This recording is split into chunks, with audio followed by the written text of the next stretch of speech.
Alright, we're running a bit late, so we should probably get this started, huh? Let's rock and roll. Let's do this. This is our first podcast in a post Clockwork City world. It is, dude. This is a real exciting time. This is the best time to enjoy playing a game, is when there's brand new stuff out there and you can play all sorts of dumb shit and get away with it. I'm genuinely excited, but I'm not gonna lie, there's a part of me that is a little bit sad and a little bit depressed. Why is that? Because I really like spoiler season. I like That's the true. theory crafting that comes with, like, when you see something for the first time and there's this, like, Yeah. you know, unknown surrounding it, and so there's all that speculation. Like, the excitement, I'll say, for example, of me after seeing Factotum when they were first revealed, and now is different. The soul-crushing reality that there's 4 of them. Yeah. So, you know, I just, I am gonna say that I miss it, and while I'm certainly excited to play new cards, and that will help deal with my depression, there is a part of me that's a little sad. That's fair. That's fair. I definitely like spoiler season. I mean, like, for instance, I haven't played Standard in Magic in years, and I still, when a new Magic set's coming out, we'll go to MTG Salvation and, like, every day check in the rumor mill to see what new cards have been revealed. I thankfully, Yeah. I have a buddy of mine, God bless you, Adam, who will just send them to me, like, the moment. Like, I swear sometimes he's just at home or at work just hitting refresh over and over again, because Nice. it's like immediate. Like, something goes up and he's already sending me, like, oh my gosh, did you see this incredibly awesome, like, dinosaur pirate thing? And Absolutely. so I have him who does that for me. Absolutely. Yeah, spoiler season was great. I think that, so, like, in Heroes of Skyrim, you know, as the spoilers were coming out, I feel like you and I did a pretty good job of gauging the power level of most of the cards as they were being revealed. A lot of the cards were fairly straightforward in terms of power level. I think that this is much more akin to the Madhouse collection, where it's a slow burn. Like, I see a lot of people who are kind of confused about what they should be doing with some of these new cards and are concerned that the power level is too low. And I think that now that we're starting to see some of the cards in action, I think we're seeing that these are very well designed, very high skill cap, complicated cards that have been added to the game.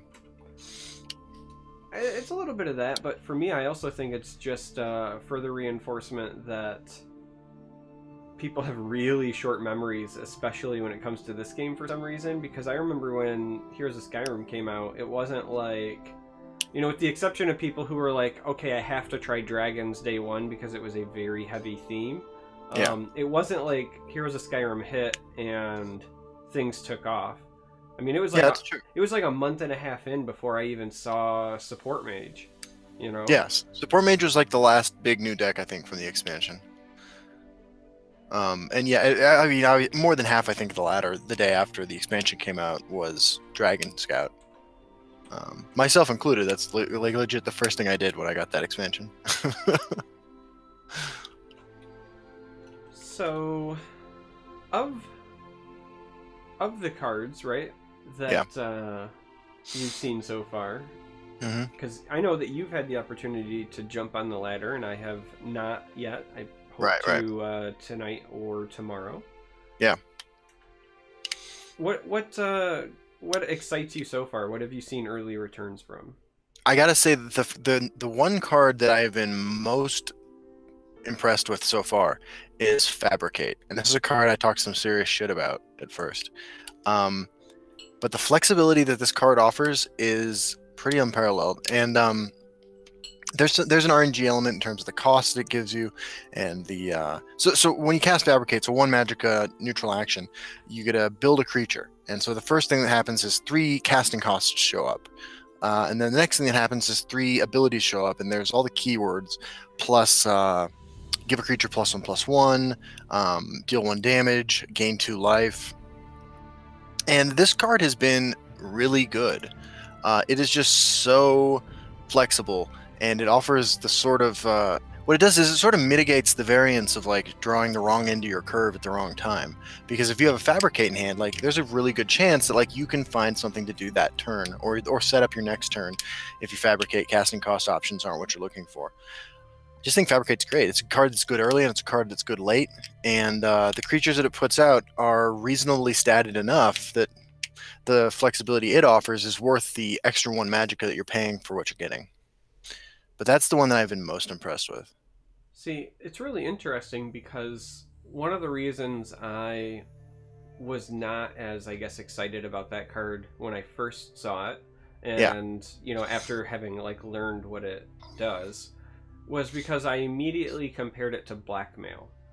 And I think that the reason that Fabricate might end up actually seeing more play than Blackmail did is just because of the ability to choose, right? Like that flexibility. Like your creature quality probably isn't going to be the same. Let's be honest. At this point in the game, if somebody's including creatures in their deck, it's probably because they're good creatures, right? Right. So with Blackmail, you can expect that you're getting something that's at least play worthy, but you don't have any control. So if you need that guard, but you use like Blackmail against, you know, Charge Crusader, let's be honest, like you're just going to get a creature with charge and that's going to be it. You know, if you're playing against Prophecy Battle Mage, then, you know, Blackmail is going to get you probably something with Prophecy that doesn't help you.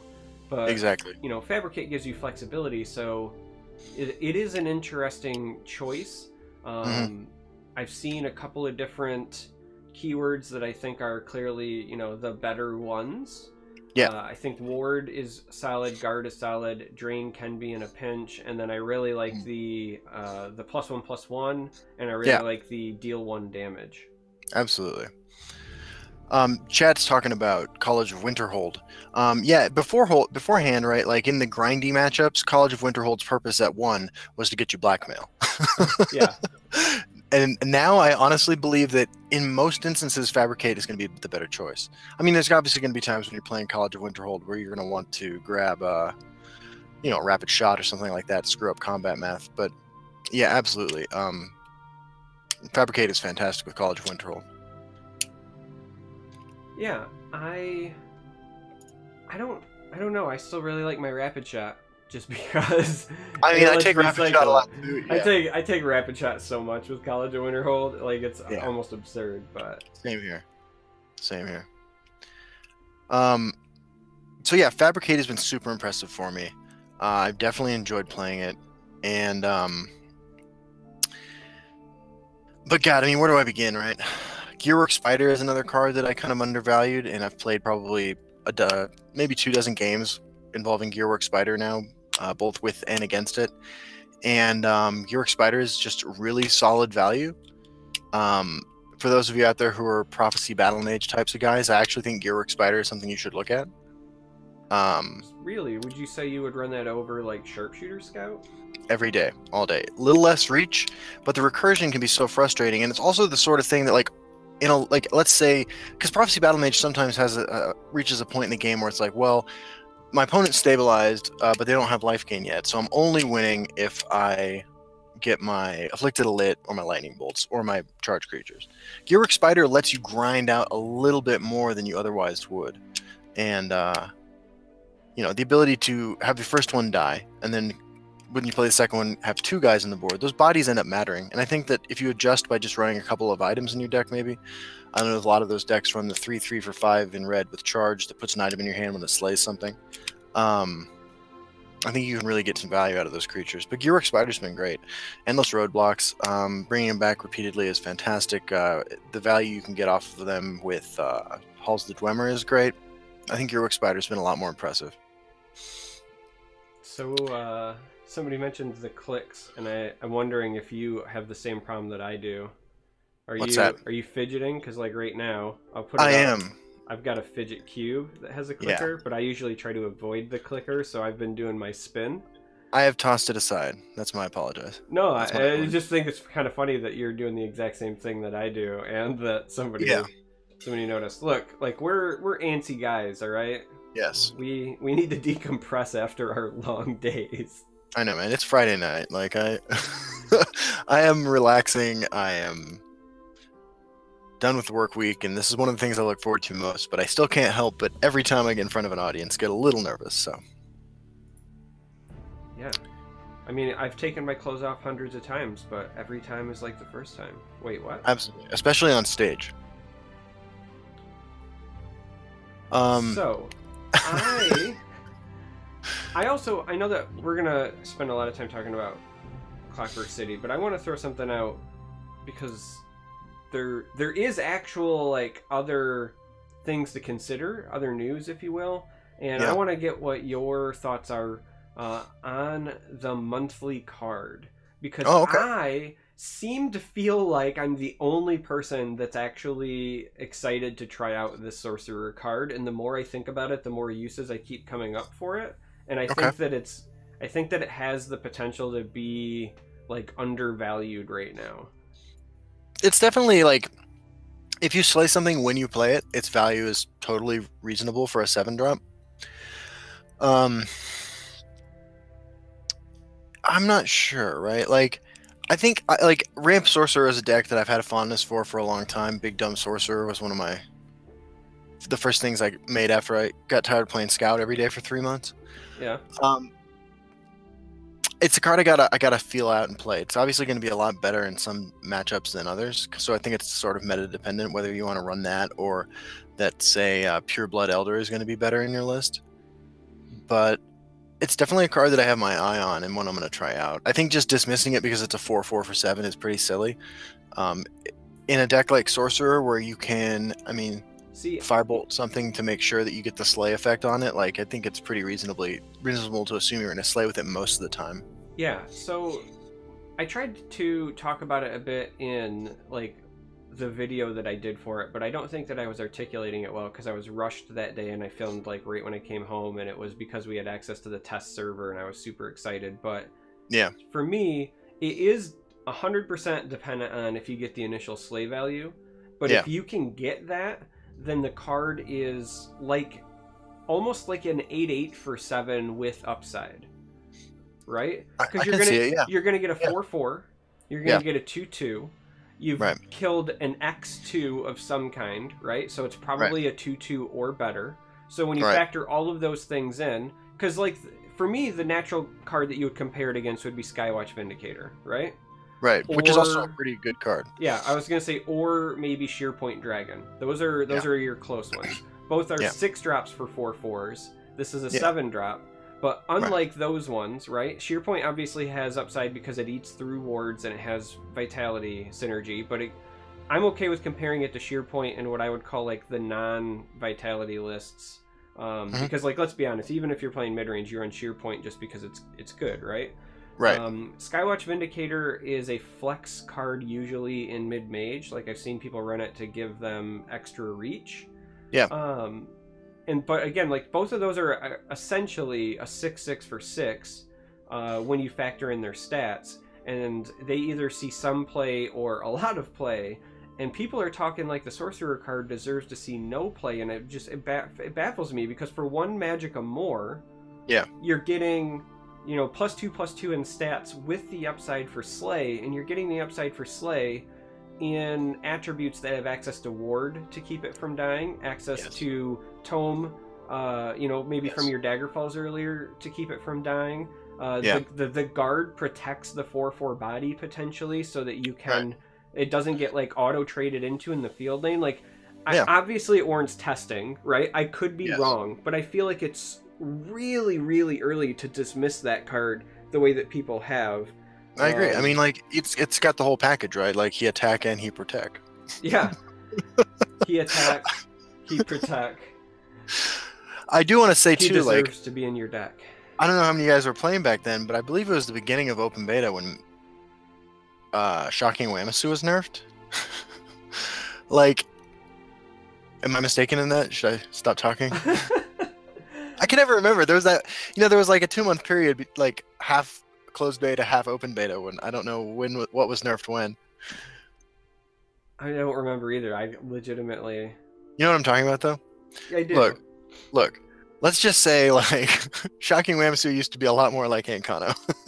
Yeah, no, that wasn't still an open beta. I think that went through in like September or October Okay. because of Arena, actually. Because it used to Yeah. be like Right. you auto-drafted 2 Wamasus in Arena. Right. Like Shocking Mamasu is a card that is similar, right? Like it's 8 value in some respects for its 8 magicka cost, although the flexibility for it was that, you know, you could kill somebody with it. This is a 7 drop for that 8 value that does a better job of taking control of the board potentially. Shocking Wamasu was so good that it got nerfed when it did, I think, arguably less than this card does for decks concerned about controlling the board. I think it's a pretty good card, but Yeah. I mean, I haven't played with it yet. Yeah, I mean, I'm right there. Like, I haven't played with it, and I actually think I might have been wrong. I was saying before that I think it fit only in Control Sorcerer, but the more I've been thinking about it, the more I actually do want to try it in mid-range. You know, because like Would you, like, pop I out was with already running like Nahagleave, right? And Right, of course. the more I think about it, like in the current meta, I feel like I get more out of that card than I do Nahagleave in mid-range. I can see Like, that, yeah. in a mid-range sorcerer, like you're usually trying to get control of the board and then snowball, right? Yes. And so this is a tempo play in sorcerer because it potentially removes a threat, Yeah. generates a body, and it has some resilience because it's 2 bodies. You know what I Right. mean? Whereas Nahagleave like still dies to Leaf Lurker. You know, it still has all of those, like it can be silenced and then they just go around it. This at least gives you some value. So like in my head, That's I was true. thinking maybe you don't run a full suite or anything silly, but maybe you do run it as like a 1 or a 2 rev, like even in mid range, just because again, to me the upside is so strong, and Yeah, I agree. the immediate dismissal of this, in many ways, it reminds me of a lot of what I saw with Housecarl, because I think people's short memories, you know, forget that when Housecarl was revealed, there was an awful lot of, you know, this card is horrible, it's a worse Aeless Huntmate, why would you ever run it over that because it's a 3/4, and now we all know how that turned out. Yeah. So Yeah, no, I totally agree with you there. And the more I think about it, like I'm talking myself into thinking of it as a great card. And you're right about the like replacing Nahagleave 100%. I mean, like Nahagleave's purpose in a mid-range deck that's looking to snowball and beat down is sort of like Hive Defender's purpose in a mid-range deck that's looking to snowball and beat down, right? Like once you make the decision to start killing your opponent, you're looking to protect your weaker creatures behind a Hive Defender or a Nahagleave or something like that. Right. To secure lethal. This card, I think, like you still get a guard, you potentially pick something off, and then they still have to deal with like multiple bodies now too, right? So I don't know. I just combining that with the ward crafters that you're already running and the tomes you're probably getting from Daggerfall and those things, I really feel like I like there's some potential there. You can use Harpy to set up favorable slays. I like it. Yeah. You could even, if you're running Galen in this new sorcerer, right? Yeah. Get, you know, a bigger guy to survive the slay as well. Yeah. There's also, you know, I keep wanting to run, like the other card I'm trying to find excuses to play now is Enchanted Plate because of Galen, because I feel like Galen putting, you know, the bonus on Enchanted Plate is actually really, really good. I think that the item portion is a little undervalued right now. And throwing Enchanted Plates on that guy as well makes your slay value kind of go through the roof as well. So Zombie Hunter 9x19 is talking about he can't even think people thought that card was bad. Before the show started, Charm and I were talking a little bit about how, like, you know, the Legends content creator community is pretty small. We all kind of follow each other on Twitter, so we're all kind of watching what each of us is doing. And you can tell, like, so the bottom line, like, the message here is that most people are really bad at gauging cards' power level. And most people are not out there innovating with new decks, trying new cards and stuff like that. Most people, and this is about the gaming communities in general for all sorts of card games, are waiting for other people to come up with new decks and new ideas.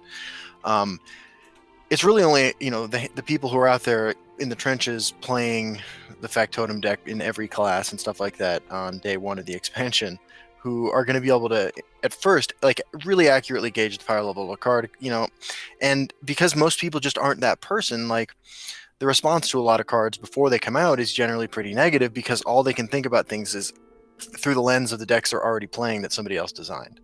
So that's sort of my experience with people gauging the power level of cards. Yeah, so for the people who are, again, of short memory, I'm going to go ahead. If you're listening from the future, Oh my god. you won't obviously see the link, but for the people who are with us live, I'm putting a link in chat. So this was the Reddit thread from when Ulfric's House Carl was revealed. Let's check this out. Like very quickly, like right at the beginning, there's like, for me anyway, Justin Larson, holy shit, he's excited, right? But then you start going down this thread, and like it's not far down, and there's immediately like, Huntmate is almost strictly superior to this card unless you drop this card on turn with a big swing and multiple rune breaks. And then there's my response: Huntmate isn't strictly superior, but is instead about even in power level. God, I was even wrong in that. I was like, this card has better stats than the woman, but less than beast form. This card maintains the threat of generating cards even after the first rune. Counts toward both ally counts. I think they're similar, but favor different deck styles. This card does well when paired with Mighty Ally, which we know very well. Lumbering Ogrim, because it has potential. I think it favors Blind Aggression. Huntmate, in my mind, is better in a mid-range deck for fighting for the board while taking advantage of incremental gains, right? Yeah. And so like even I was like undervaluing it, and that was with me like trying to defend it. But if you start scrolling through, right? Yeah. There are lots of, you know, again, like Aeless Huntmate trades 1 attack power for the ability to proc multiple times and played with 4 toughness. Solid card, but I think Crusader competition at 4 Magicka is too steep for this to see play. That was another common complaint.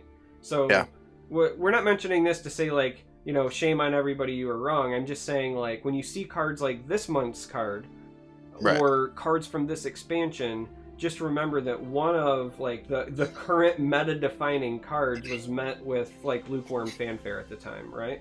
Yeah.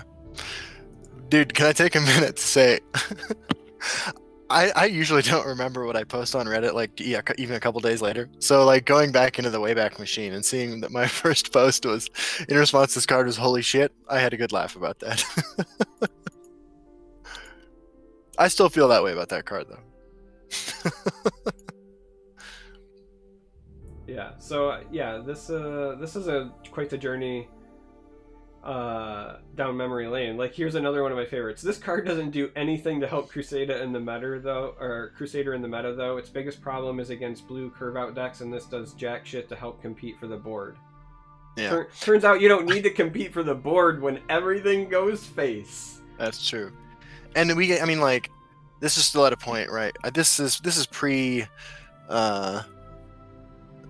Atromancer nerf, right? And if you, for the record, guys, like, if you're familiar with the actual Reddit for this community, like, these aren't like nobodies who are decrying the card. Like, these are names that I recognize. Here's another one who's a very frequent poster and plays a lot at Legend rank, and this person said, this is not how you buff Satyr. I would be fine if the card was something like Warcry with a body, or something like a 1/1 charge 5 cost that grants all allies like Fiery Imp's ability for a turn. Like, again, yeah, I mean, it is what it is, you know. But like, so that, I mean, so this goes back to what we we're talking about a little bit though, right? Which is that, like, all of us, I mean, like myself included, are just generally not particularly good at judging the power level of cards before they're released. And I am ready to admit right now that I was wrong about a bunch of stuff already, and the expansion's been out for 2 days. Which is why we're here now that we've played with the cards a little bit to talk about what we've been seeing and enjoying. On that note, I want to go back to the I want to talk about the fabricants, the one for each color in the Heroes of Skyrim. I'm sorry, in Clockwork City, that triggers if you control a neutral card. These cards are all at an insane power level. They were obviously fairly powerful. These are some of the more obviously powerful cards from the set. Um, but they have all been overperforming for me. They're always a pain in the ass when an opponent plays them, and just having a neutral card in play has turned out to be relatively straightforward, given the huge number of playable neutral cards in this set. And we talked a little bit, but last week about like trying to figure out which cards in the set would create new archetypes and which ones would just prop up existing ones. And I think that there are two clear, strong neutral heavy decks that are being played now that were not being played 3 days ago. And these Fabricants are just absolutely such insane value. I think I mentioned that Verminous Fabricant was really strong. I think I think it's a really strong card. That's the red 2/2 for 2 that if you have a neutral card in play, silences another creature. Yeah. This has been the one that I've had the least success with, but the rest of them have all just been fantastic. It turns out an 8/8 for 5 is great in purple. It turns out that a 2/4 guard for 3 that gives you a random action is incredible value. It turns out that the Kagudi Fabricant putting a 3/3 in each lane for 4, very strong, helps stabilize. And it turns out that a 3/3 for 4 that shackles the creature and has drain is also really, really good. Yeah. Yeah, the Shulk to me is really interesting because it might be a random action, but I feel like the kinds of decks that you would want to play that card anyway don't care about it being random. They just care about like raw card advantage. And Exactly. it's also, in my opinion, one of the better ones to play if you don't get the trigger. So Yeah. that one appealed to me. Absolutely. I mean, a 2/4 guard for 3 is totally reasonable in a lot of matchups. You're likely, if you're playing this card, you're already more likely to be the slower deck in a lot of matchups, and this card shines in those matchups. Not to mention, it randomly gives you some pretty insane cards. Like I had this 20-minute game against I was playing Sorcerer Factotums. I was running Shulk Fabricant, and the board reached a point where I was like, well, look, the only thing that's going to win me this game or get me out of the situation I'm in is a card that's like not currently in my deck. So I need to play Shulk Fabricant. And sure enough, Shulk Fabricant ended up giving me cards that I could use to win. Like it's good in, I think, every matchup. It's just a really powerful card. Yeah, I think the only way that you get hosed is if it gives you something that's like outright unplayable and then it starts clogging up your hand. But otherwise, it's pretty hard to not find at least something that you'll find a use for, I agree. Yeah, I mean, like I got the only card I've ever gotten off of it that was not useful in any situation ever was Intimidate. But that card's never really useful anyway, so yeah, it's all right. That card gets so outshined right now. It's kind of sad. It does. Yeah, it is a garbage card. Yeah, that's one of those cards that if you need to get rid of a lot of guards, you're probably like way behind already anyway, Like, right. It's just that's a bad place to be. Yeah. It's a bad card. I've lost to it before in Arena. Yeah, I can see it in an Arena where you've got like limited tech choices and like you can't just run 3 shield breakers in Arena, you know what I mean? But yeah, no, I've lost to it before, but I still think it's just like I'm trying to imagine a situation where there are 2 worse cards for you to choose from than Intimidate. I have had stuff like Execute against like Scout in the late game come up from like random effects. Like I'm trying to think of like times where I've actually had random effects pop up. I've had stuff like Burn and Pillage come up, and like clearly you're the control deck, and so you haven't broken any runes. But you're right, and it's pretty rare. Mm-hmm. Yeah, Intimidate is just a real dumpster card. Somebody was asking in chat, what other cards have I been wrong about? Okay, so we covered Fabricate. I was wrong on Fabricate. I think Fabricate's real good. Performing at the expected power level, Barrow Stalker. Great card. Real good in Warrior Control. Ruthless Freebooter performing at expected power level, which was really high. Yeah. Apparently, and this happened to me a couple times now in games, Ruthless Freebooter good enough that people are running the 3/7 with lethal and drain. You know what?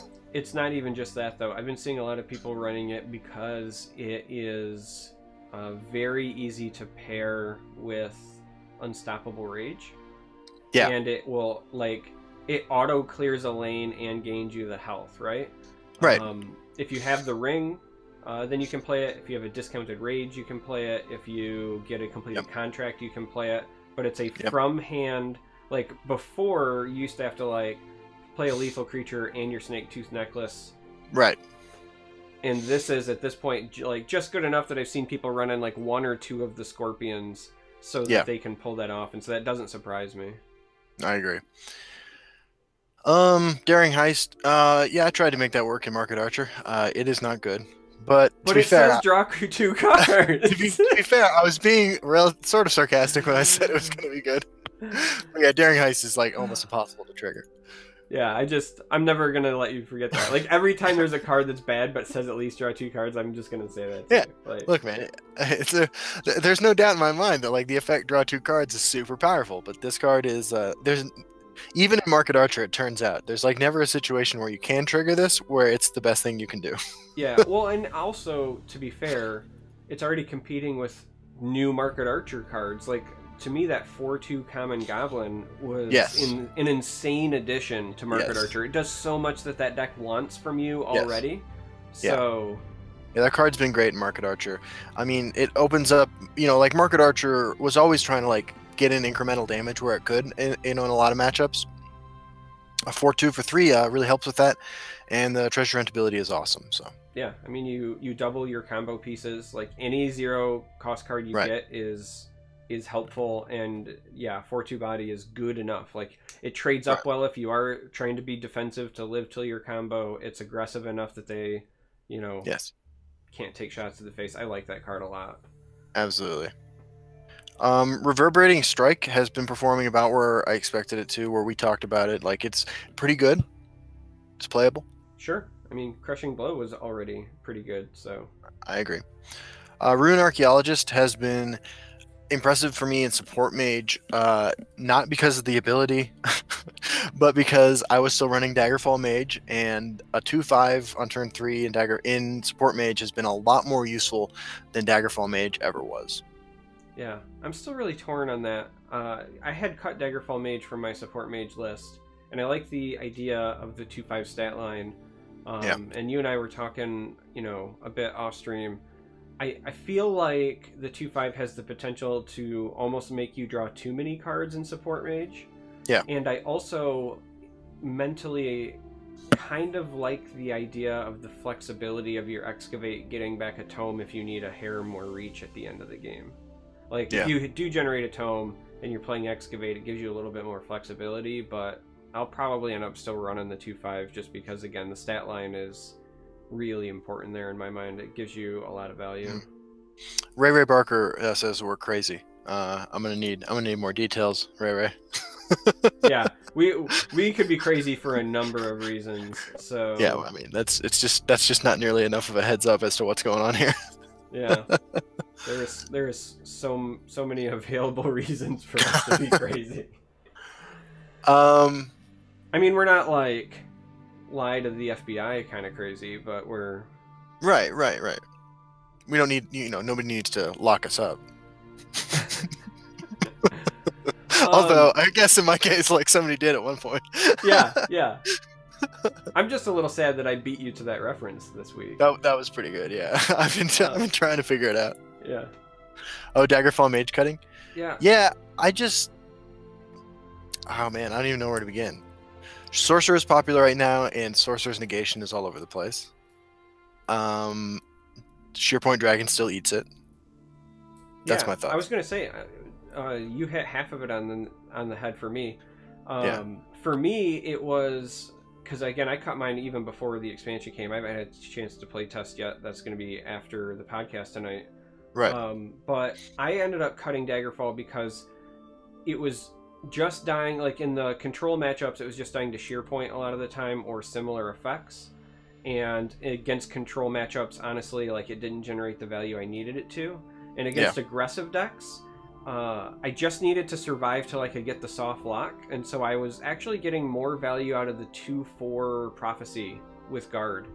The Camlorn ended up being better just because he was still like similar in terms of potentially like multi-trading and generating value, but he also gave me prophecy help and guard help against aggressive decks, and he didn't like I wasn't having any problems drawing cards, so it's not like I needed the tome from Daggerfall. So right. Klashirma writes, pilfer a subpoena enemy creature. That's a good one. That's a good one. That's an appropriate one for today. I would argue that Flynn's at Night has last gasp, indict the president. Well, I mean, I don't know, but when I queued against him on the ladder, I enjoyed playing Arrest. I totally agree. The irony was not lost on me. It's a good play. Oh, so, but you know, besides like news puns that we knew we were gonna make, yes. What cards? Because I'm in this position, right? Like I haven't had a chance to play test yet. Where I mean, it's basically like day one of the new ladder season. What have you not played yet that you are excited to test out? So I have not played Control Battle Mage yet. That's a deck that I want to get into, but I'm still like, creating reactive decks like that are planning to be reactive is, I think, harder in an unknown meta, and I wasn't sure what people were going to be doing yet. So like a control deck can win or lose based on like the decision, like, well, do I run Firestorm in my deck, right? And that depends on what everyone else is doing. So Control Battle Mage is one that I really want to get into. Looking to at least try out a Control Shout Battle Mage so that I can get my Dragon aspects out there and upgraded and gain some life that way. You combine the raw removal package in Battle Mage with the life gain that Dragon aspect and Clockwork Dragon offer, and I think you got a potentially pretty good deck. So that's the big one that I haven't tried yet.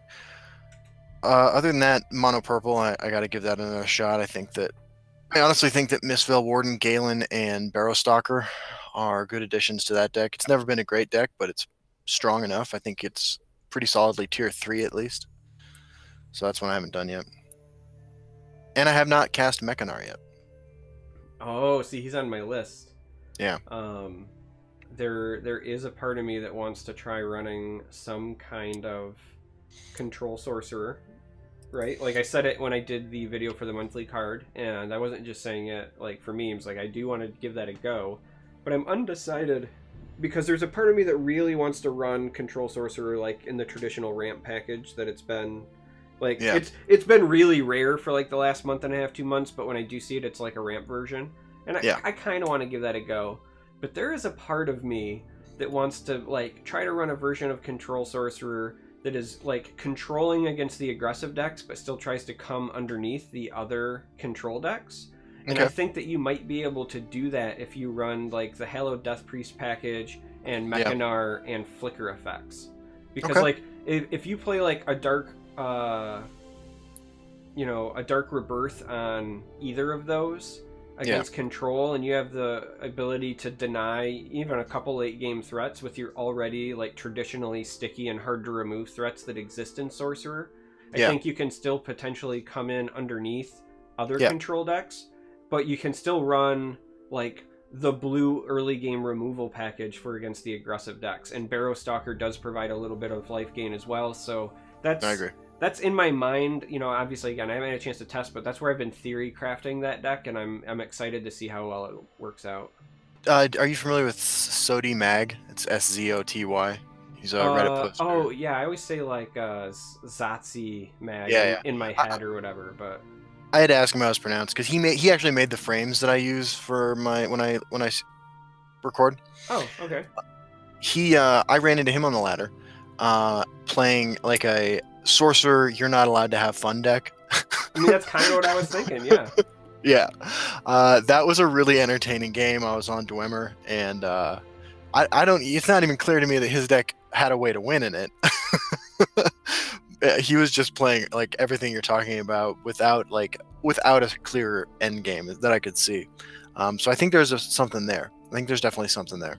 Yeah, I mean, worst case scenario, it might not be competitive, but even if that deck goes 50-50, I'm scared of it, and that's part of the reason I almost don't want to playtest it, because it is stream sniper, like, that's surplus, true. right? Like, if you're a streamer and you're live and you're not on a delay, I can already predict from this expansion there is no hell like your opponent that's running like mummifies, hallowed death priests, and mechanars, just like Right. waiting to catch you at the wrong time. Right. So the decks that I've practiced the most with, things that I've recorded with that I'm going to release in the next few days are Dwemer Assassin. Pretty straightforward. Running, I think, maybe 12 or 15, I think, non-neutral cards. Been having some success with that. Sorcerer Factotums have been pretty good, and I've been enjoying playing that. Support Mage has been really good. Played that. I had the joyful experience of casting Memory Wraith against a scout and then disconnecting immediately afterwards. And yeah, Hollow Death Priest is a good example of a card that is, I honestly believe, powerful and good and will and should be played, that a lot of people were just wrong about its power level. I mean, like, anything you hit is good with it, right? Like, Yeah. there's not going to be a time where you're playing a 5-drop where you're going to hit a 1-drop in your opponent's hand and be like, oops.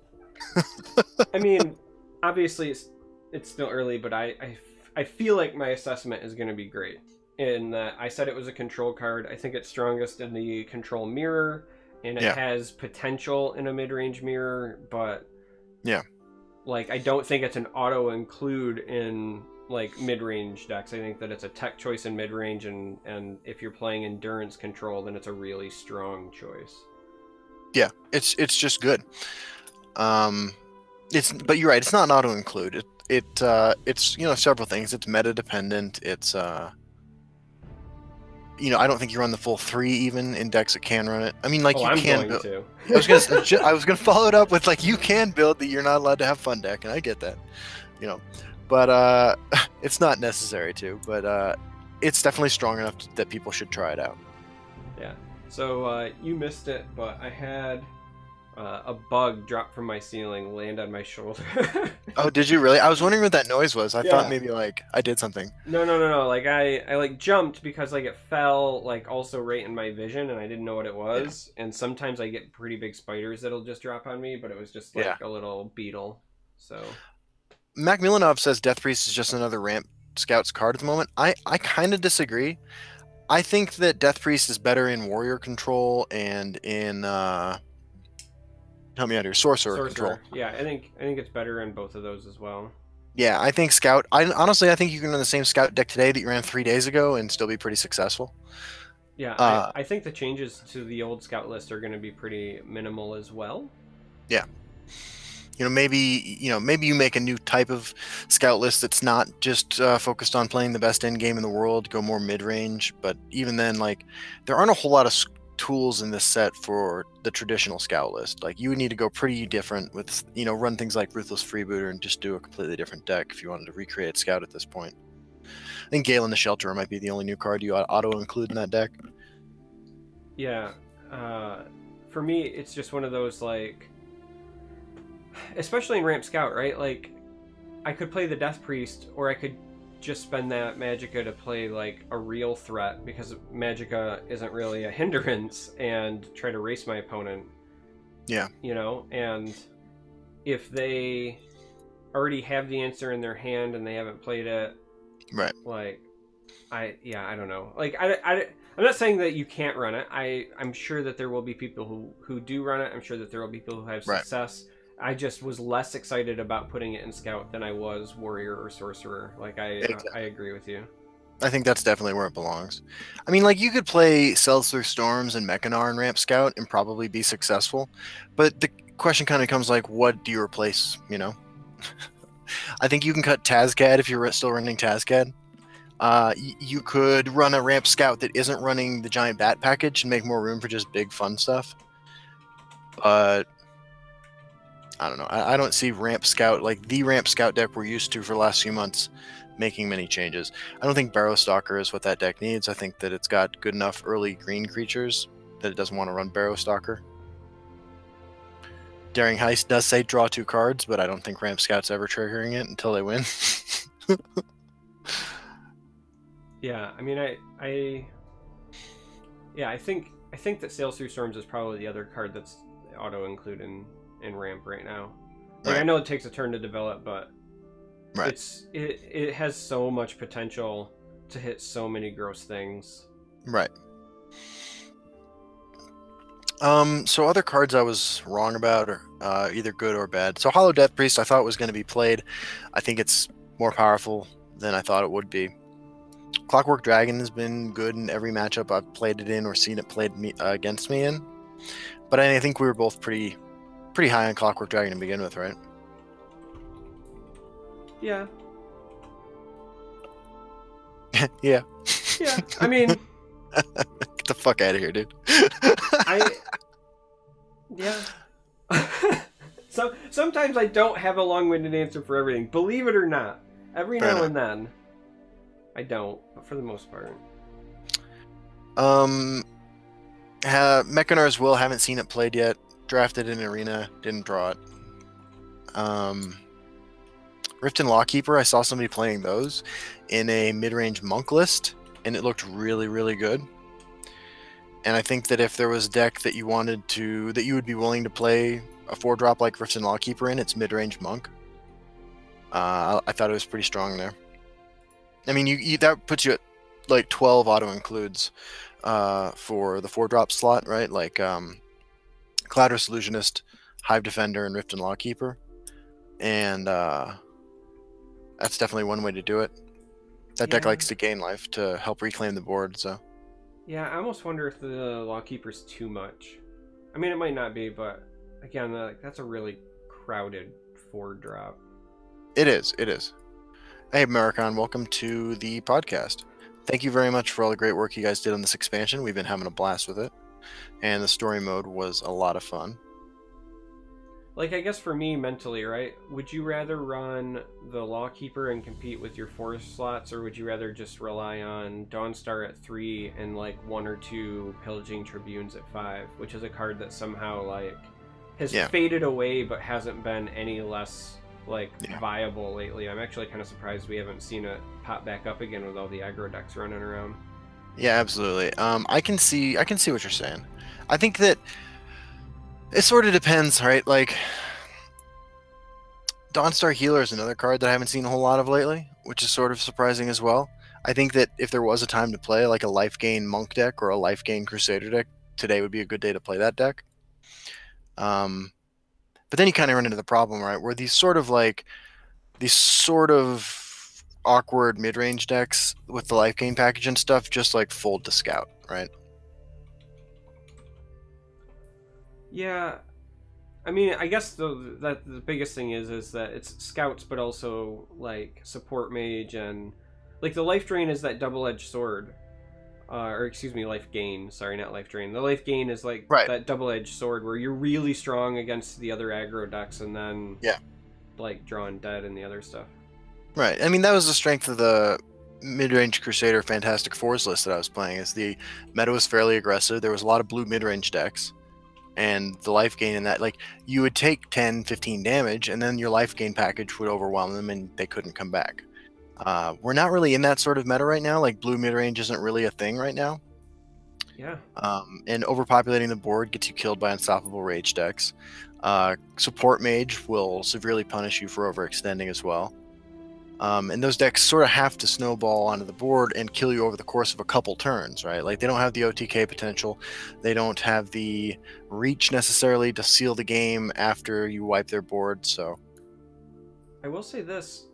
Last season, after I'd hit Legend, which I'll admit was later in the season than I would have liked. Yeah. But I had one night where I was like, all right, we're just going to, like, climb for real and kind of see what it's like. Yeah. In Legend, and I had the most success with just like a good old, like, old school version of mid-range sorcerer. Yeah, I think that deck's still strong. I agree. I think that, you know, the nerf to Atromancer kind of soured people on mid-range intelligence centered decks quite a bit, but it's in a really good spot with all of the unstoppable rage decks floating around. Like, the ward creates a problem for them. Both in, like, stopping the, like, pings, like, Archer's Gambit and things like that. But then also, Mhm. even just having like 2 wards in the field lane or the shadow lane, they can't just drop something in rage because it will do 0 damage. You know, they have to like they Right. already have to set up rage, and now you're making them go the extra mile to set up rage. And I had a lot of success with that deck. I totally agree. I think mid-range sorcerer is a good choice right now. I tried putting together an action sorcerer list because Scroll Seeker,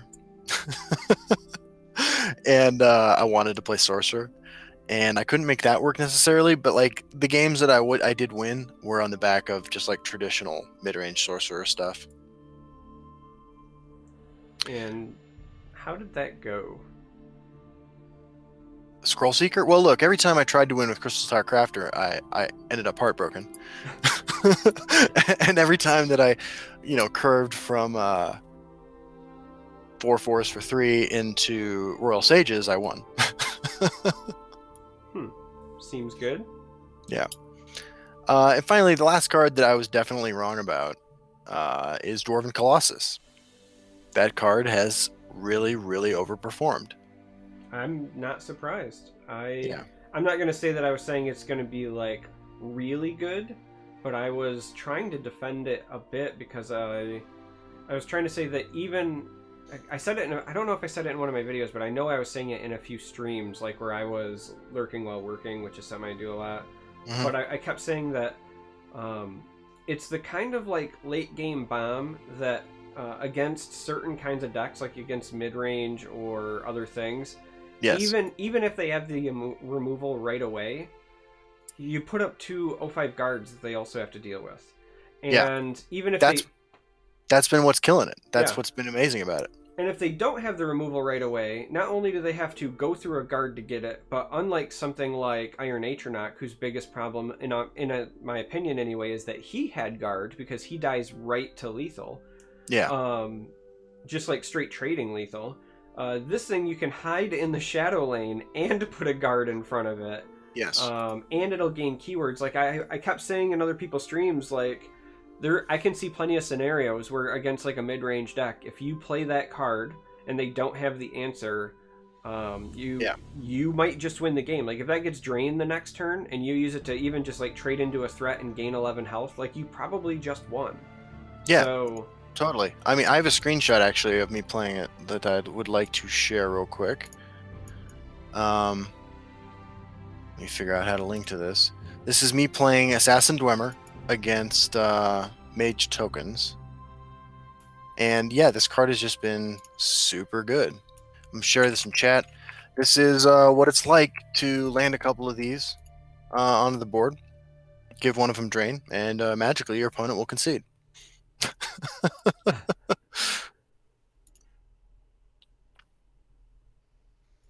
Yeah, Americani, actually, the answer to how many Iron Atronachs have been killed by Vipers in the game, for me, is 100% of them. In real life, that's a good question. I'm not sure that that's happened in real life. Mine has not really been Vipers, but I don't know what it is. Anytime I have ever tried to make Iron Atronach work, it either dies immediately to Manticora, Leaf Lurker, or if it does die to lethal, it's usually a Shadow Shifted Fighters Guild recruit. It's usually like some Archer deck that I haven't seen play Shadow Shift all game, so I don't even think they're running it. So I put the Atronach in the other lane, and then they're just like, oh, I move it, and then my lizard kills your... I mean, Red Brahmin, Leaf Lurker, Manticora, those are the traditional foes of Iron Atronach. Yeah, that poor guy. Shunara wants to point out that the power of sphere is only about the Dwarven Colossus that summoned them. Yeah, that's true, and I didn't realize that when I played it for the first time, and I discovered that. And there's no like marker to track which power spheres are associated with which Dwarven Colossus, so it can be easy to lose track if you're me and you're every time it's your opponent's turn, you're surfing the internet. Yeah. But yeah, I mean, like that is worth pointing out. But Dwarven Colossus has still been great. I don't think it's a ramp deck bomb. I don't. I think wonder... So What's I up? wonder what happens, one, like in the case of something like Wisp Mother, like if the Colossus summons 2 and then Wisp Mother grants you copies, if those would also buff it, Hmm. or if those are counted as being created by Wisp Mother. And then I also Yeah, wonder what happens in the case of, like, what happens if you close call a Power Sphere and then replay it? Does that's a it good does it question too. not buff it? Does it buff like Yeah. all of them, different ones? Like, I'm just curious about the like order of operations on that in general for how it's coded. That's a good question. That's a really good question. I've been discovering some like the card that I've been learning about the like what tracks where in the game. The card that I've been experiencing the most education with is Galen. Galen, in particular, Galen's interaction with factotums. Uh, when you shuffle copies of cards in your hand into your deck with +3/+3. I mean, then maybe I should have known this. They don't keep the buffs that your factotum have already gotten. Right, because they were not in the deck. So the way that the assemble works, I found this because I was playing them in the story mode. All right, I've already farmed a healthy number of titles. No, dude, me too. I am now the mad. Well, I was And already the mad before, but I put 20 dragons into play in one game. Yep, I did that. I did the dragon one because I had that one still pending. But I did the factotum one where it has to be like an 11/11 or bigger or whatever. And in getting that one, it occurred to me that the assemble mechanic only triggers on things that are currently in your hand or deck at the time of play. So if you have a factotum on the board and you bounce it back to your hand, it goes back to its base stats because it is not in your deck or in your hand to receive said buffs. Right. Similarly, if you have something in your grave and you shuffle it into your deck with like Journey to Sovngarde, it only gets the Journey buff and not the other buffs as well. Exactly. Yep. So like that's like thrown me a couple of times where I was or even just like if you play like a massive buffed factotum and then you dark rebirth it, you don't get the big one back, you get a tiny one back, which is, it took me a bit to get used to, and ultimately why I am really unsure about how that deck works, because I felt like the way you could still build it when it was going to be either Sorcerer or Spell Sword, and I was thinking Solitaire and Galen for more copies, right? Since you're kind of like copy dependent, and then either like Winterhold Illusionist, Dark Rebirth, things like that. But now that I know that the flickered ones like come back smaller, and I should have just realized that from the way that the mechanic was explained, but in practice, now that I've seen it, I just don't think that there's enough to support it even with the flicker effects. See, I have actually been impressed with factotums, to be honest with you. Like, I know, I mean, like, it's the first couple days of the meta. Things are not stabilized yet, and these decks are not going to get any better. But right now, I think you can play factotums to relatively high success level if you exploit every possible opportunity to recast and bounce your factotums. I mean, part of the reason that I was really seriously considering Spellsword was because, like I said, you get Solitaire, you get Galen, you get Winterhold Illusionist, you have Night to Remember, but I was also going to bring back Commander. Just because why not? Absolutely, man. Because let's just keep flickering everything, you know? Absolutely. I mean, like, the 3 Magicka 1/1 Forsaken dude that bounces a dude to your hand and becomes a 3/3, that guy's not bad, right? And in a deck where you're already playing some cards that care about neutrals, like Dwarven Dynamo. Yeah. It's good. What else? I mean, I've been running Brilliant Experiment for the first time in over a year and having some success with that. If I can get a second one of the unique legendary factotum, that's worked out pretty well for me. Not to mention the fact that deck is just like, even Brilliant Experimenting a Shulk Fabricant can get you some additional value that you need. I've been impressed by the factotums. I don't think they're going to be a tier 1 deck, not even close, but I think it's something you can play on the ladder, at least for right now, and have a positive win rate with. Yeah, I mean, I think you could play anything on the ladder right now, and as long as you can survive the Prophecy Battle Mage. Yeah, the onslaught of aggro decks for people that are trying to cannibalize the testers, Yeah. Then you can probably make anything work. Absolutely. And I mean, that's just that's sort of how it is, you know. I mean, some people are just. I mean, I don't want to say boring. Hey, no, I mean, I don't think they're boring. I think that they're making a smart strategic decision based Yeah. on what is important to them and how they get their enjoyment. Some people really enjoy being at the top of the ladder. They know people are experimenting, both because it's the Right. beginning of the month and people normally experiment with Right. the monthly card, but now we just got an expansion. And Of course. so for the people who are competitive, they're going to break out whatever their Right. most consistent aggro deck was and crush you and I until we figure out what's Absolutely. cool, and then they'll. Absolutely. I mean, and that's sort of true in life in general, right? Like some people will do whatever it takes to get to the top the quickest, and then you can run your Mueller control deck and indict them. Yeah, yeah. Yeah, it's a good one.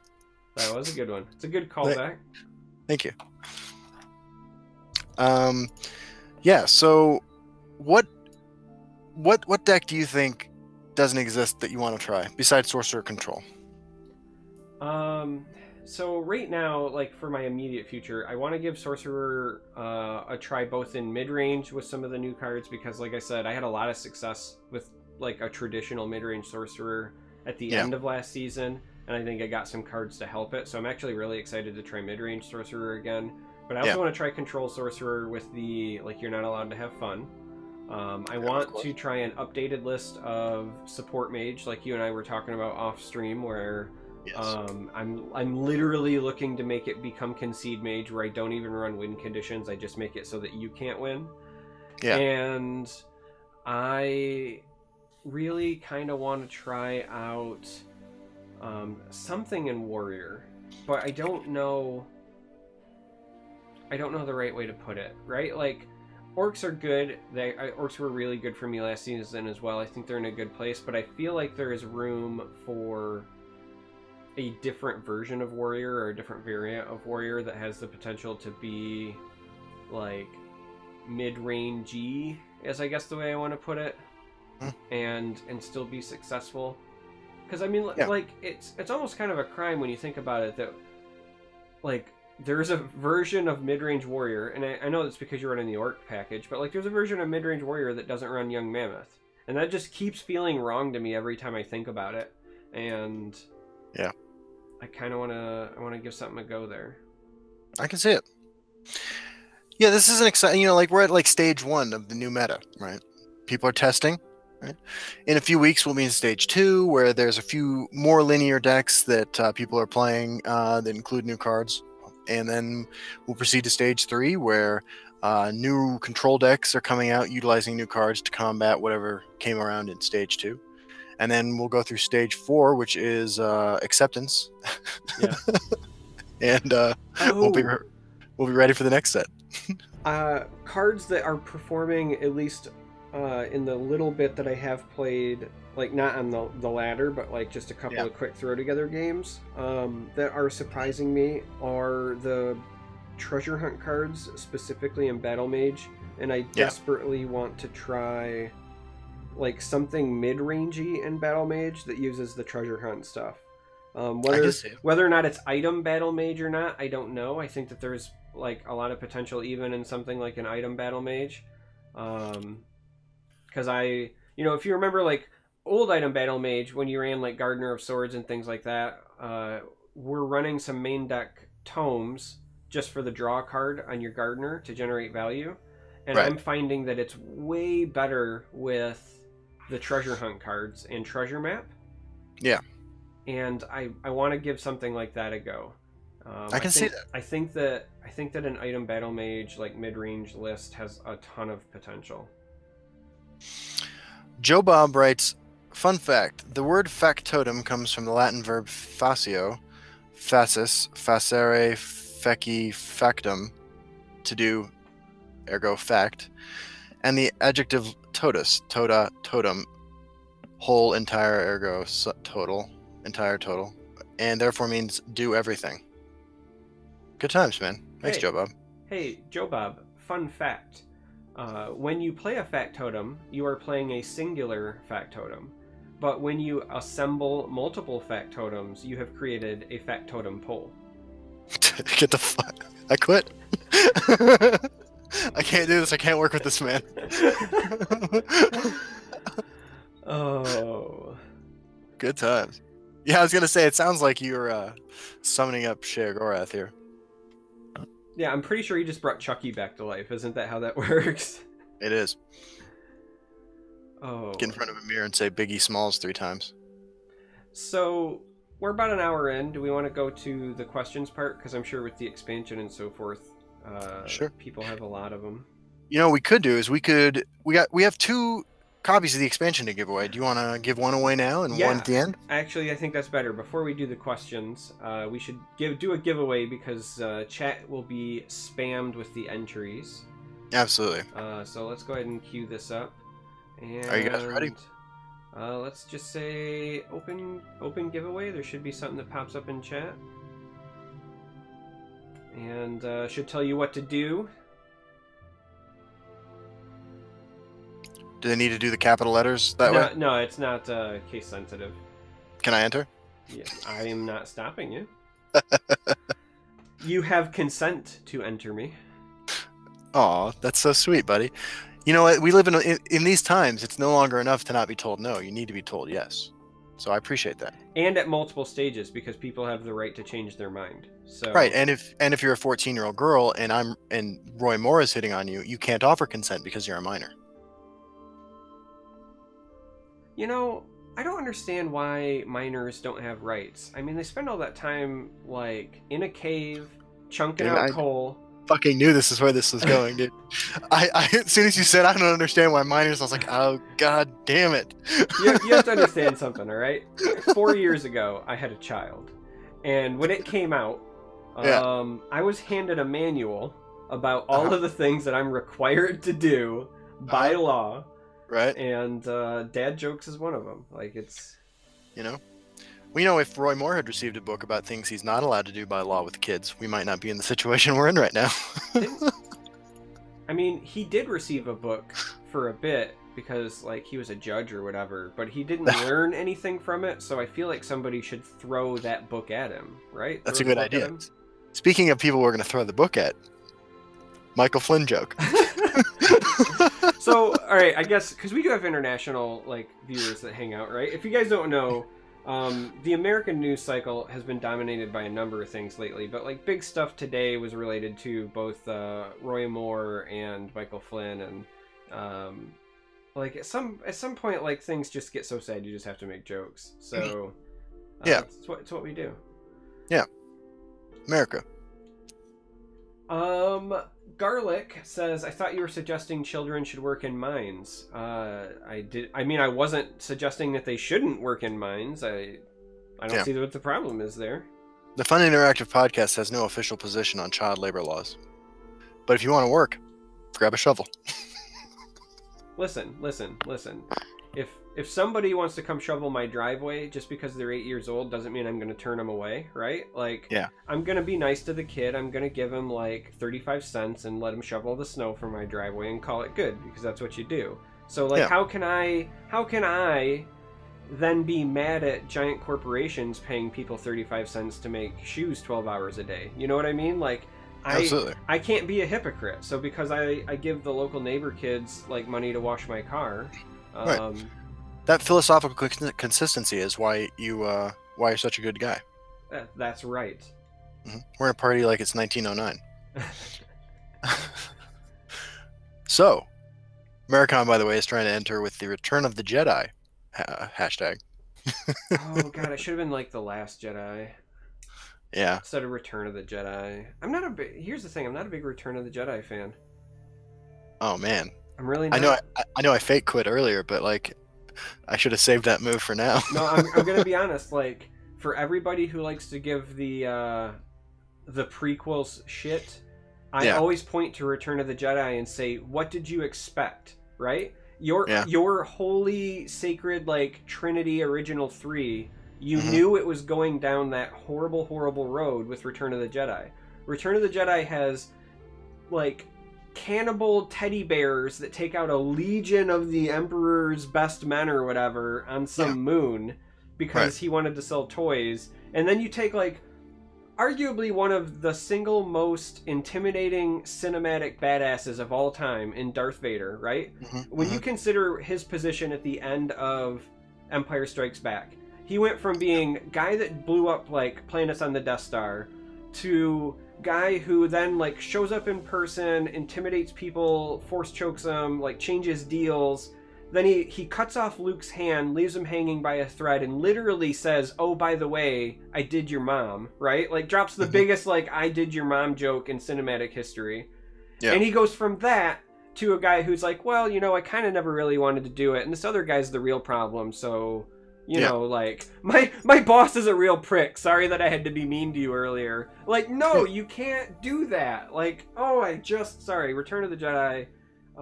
The only good thing that comes from Return of the Jedi is Boba Fett getting knocked into a Sarlacc pit, because I also don't understand the obsession with Boba Fett. Like, he had cool armor, but the dude has like 2 voice lines and a blind guy with a stick beats him. Like, he's not that cool, guys. That's true. Americans think Star Trek is better. I totally agree. Star Trek is a lot better. Star Trek Discovery has been really enjoyable, but I can never beat my experience of watching Deep Space Nine. You want to do this giveaway? I was giving it. I kept seeing some people still throw in, so I was giving it a little bit more. Let's say like 30 more seconds. Okay. For Justin to finish unfollowing me on all social media and blocking my phone number because I. Yeah. I went so far. I just blocked your wife on Facebook. Yeah. Well, I mean, I don't blame you. I blocked my wife on Facebook.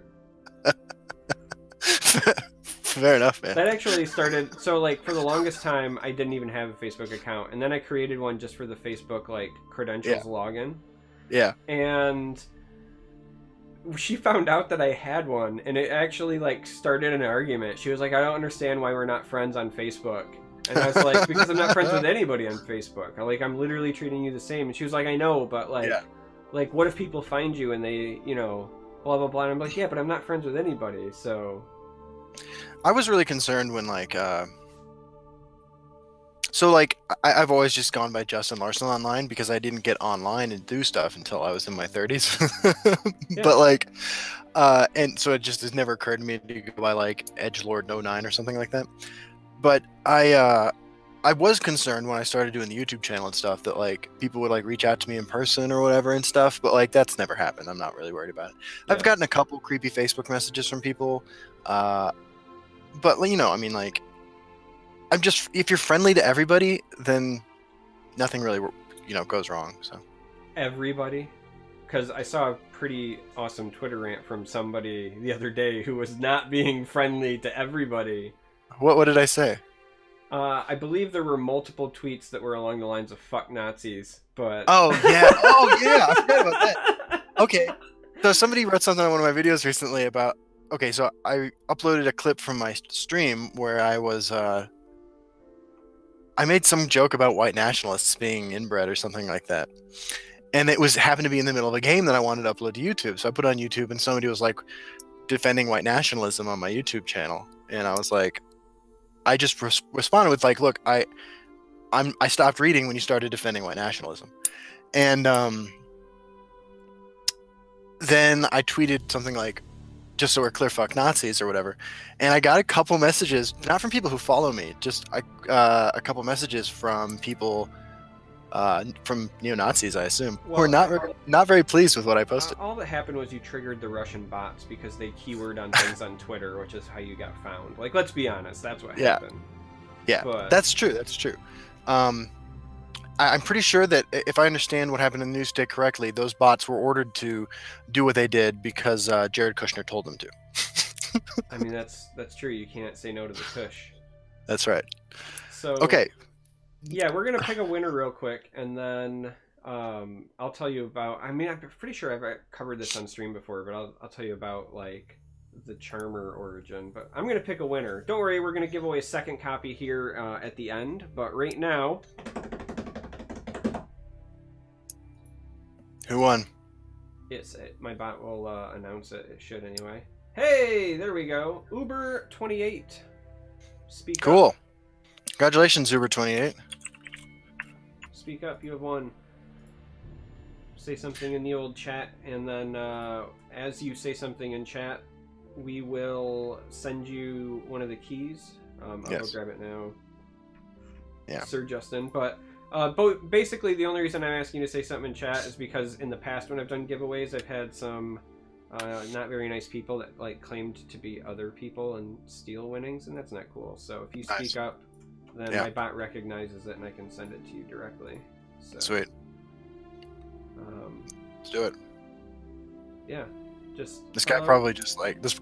He probably just fucking left. Yeah, I mean it does happen sometimes, but he had to have been there like at least for the entry. So yeah, maybe he's a neo-Nazi and he didn't like what we were saying.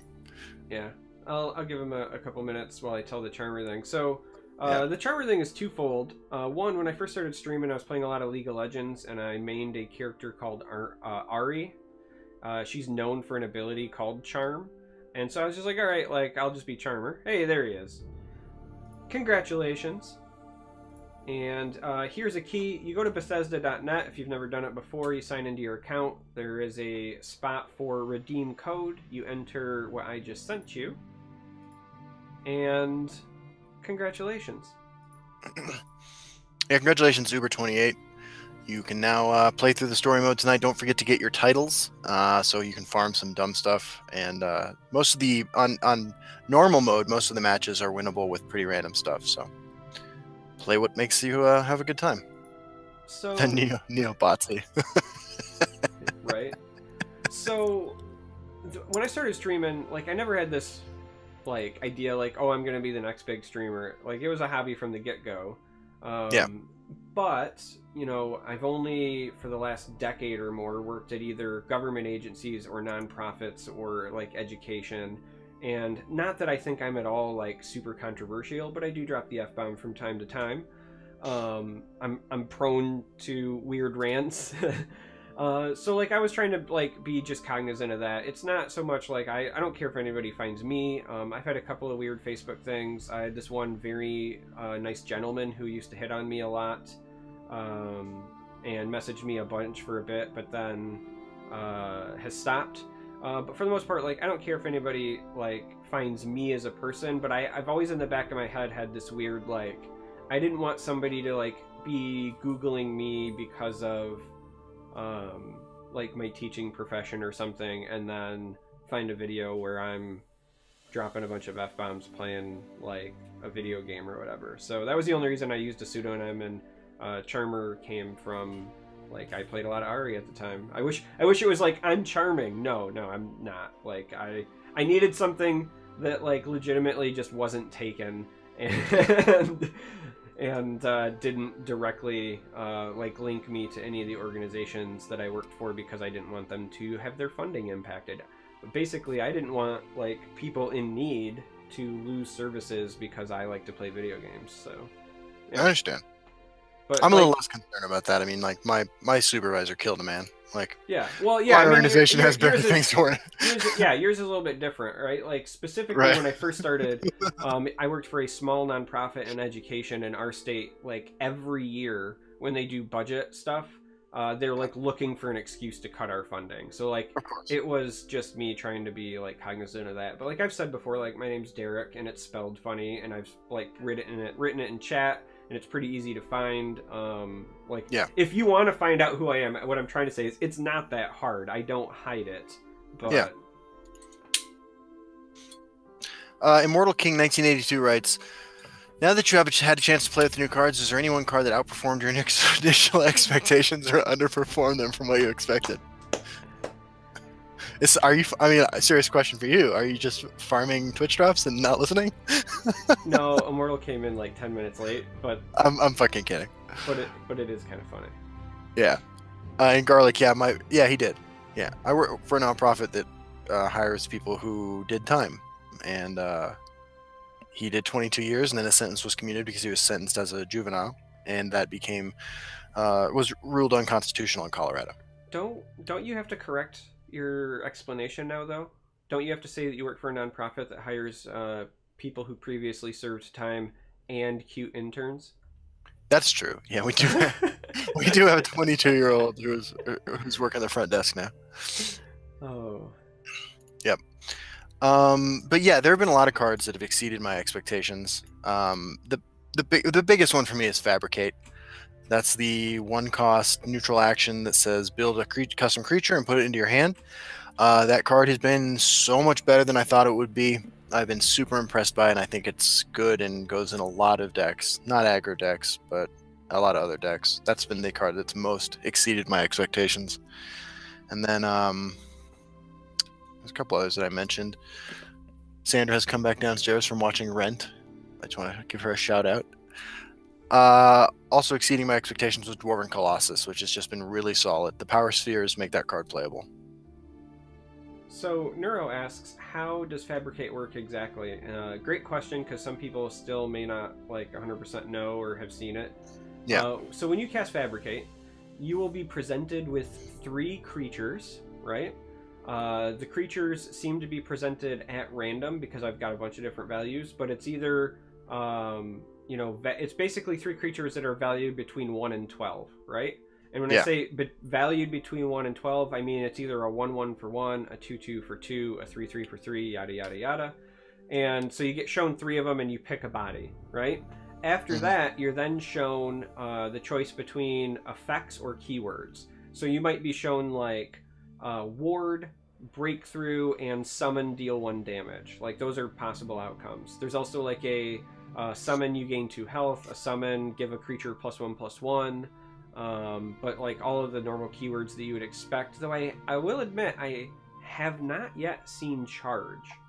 I haven't seen charge either. I think the threat of a 12/12 with charge is just a little... Yeah, I was just gonna say, like, I've routinely said I think that charge is the strongest keyword in the game.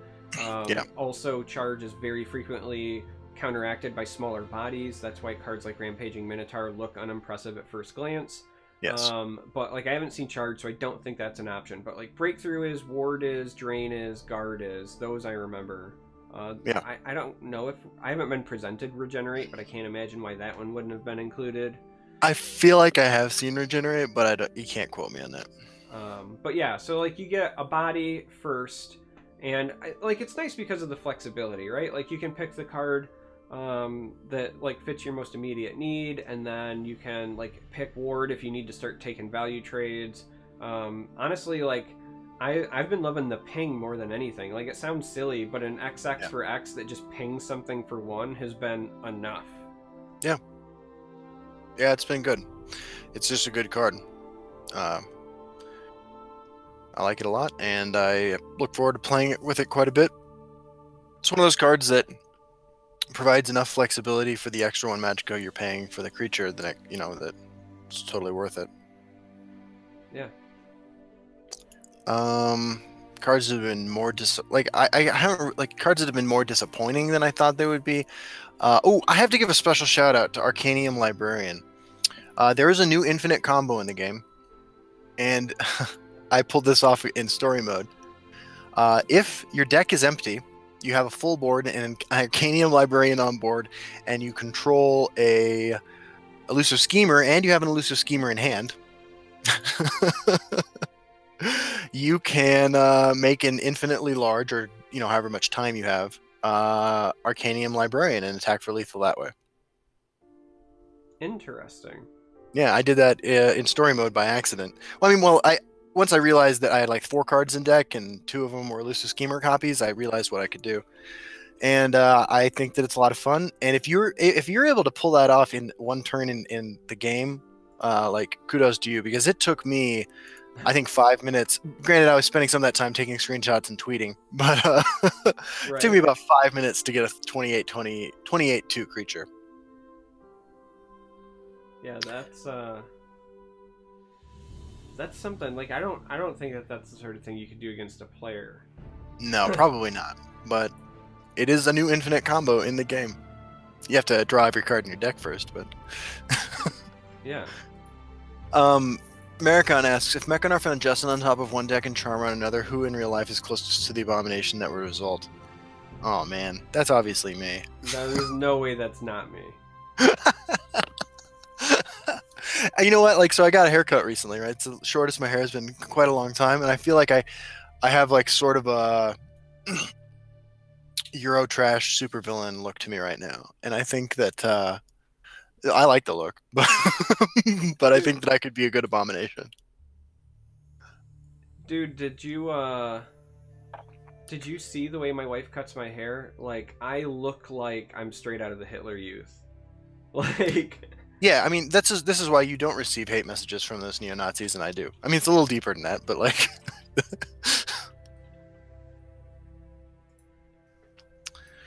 so why do you think the Abomination would be you? oh, I just like to make self-deprecating jokes. See, I also enjoy said jokes, but I think it would be me for multiple reasons. Let's hear it. Let's hear your reasons. Well, the Abomination is clearly the sort of thing that has had to undergo a pretty radical physical transformation.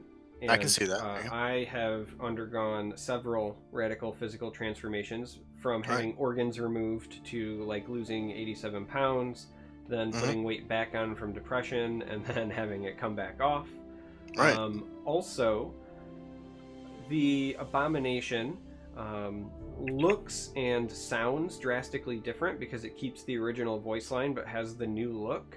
And I look like a respectable human being but sound like a complete idiot, so I also fit that mold. Yeah. I can see it. I can see it. Right on. That's kind of, I think, one of the I mean, just to give you a compliment, it's one of the reasons I enjoy doing the show with you, and I think we get along so well. Is we've both been through a lot, you know. Well, I mean, I think everybody's been through a lot, but I'm like overly empathetic. Like, I'm that guy that defends ropers because everyone's like, you should punish everyone who ropes, and I'm like, yeah, but they probably had to poop, guys. Like, just give them a break. But they rope every turn. Well, yeah, but like Tom Brady uses all of the play clock in the NFL. Like, it's just what you do. Take a deep breath, man. You know, that's fair. You know, somebody's got dyslexia and they're trying to read the cards, man. Just give them a break. Chill out. Like, rules exist for a reason. That's fair. They could be recording a video for YouTube and they're making jokes. Right. They could be trying to teach their kid how to play the game, or like their girlfriend or whatever. Or their cat.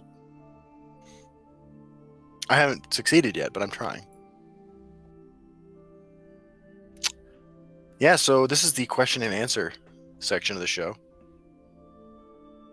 You guys have questions, we got answers. You can ask us about anything. It can be about the game, can be about our lives, can be about things that aren't related to anything particularly relevant. It can be about the political news we had today. Anything. It could be about cryptocurrencies. Get the fuck out of here. So, fun fact, guys. I am going to be sending Justin a Bitcoin. I found a place that will cheaply sell like the physical Bitcoin things, and I'm going to send him one for Christmas. Yep. Because that's the kind of relationship we have. Absolutely. Absolutely.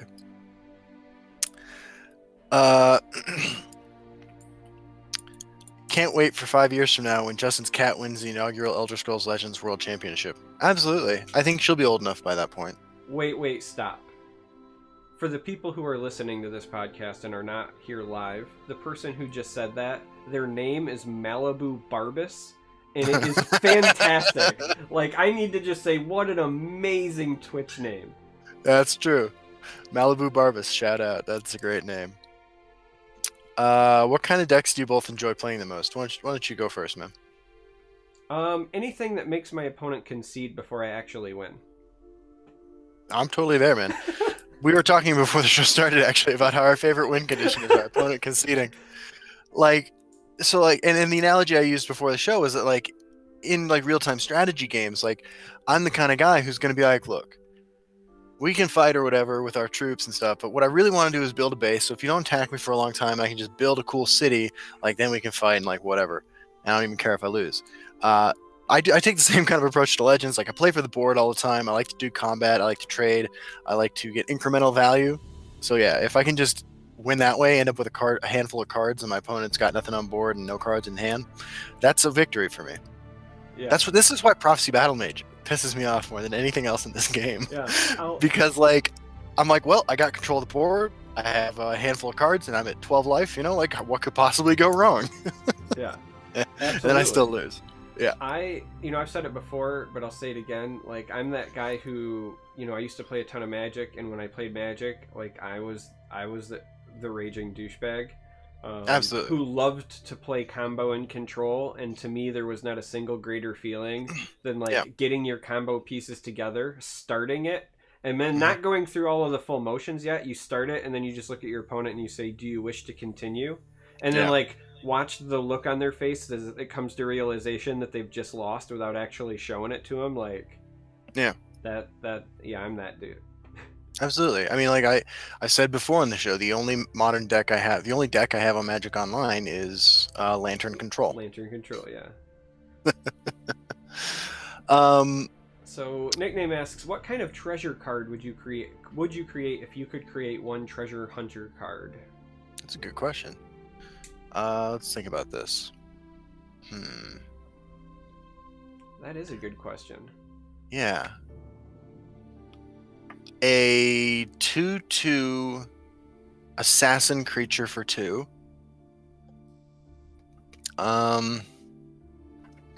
Treasure hunt. Draw a creature in an action, gains lethal and ward. Just off the top of my head. I'm gonna say a 3/2 intelligence creature that says draw a card outside of your class, copy that card. Ooh. So it would reward you for playing things like Telvanni Arcanist, Revealing the Unseen, where you can potentially draw stuff from outside your class and build. That is interesting. That's a good one. That's much better than mine. It's not a contest, but I won. You did. you did. I mean, like, I can't deny you that win. The Skivatron card. How bad is it, and how soon can you expect Justin to play it? It's real bad and pretty soon. Yep. Skivatron OTK is a thing.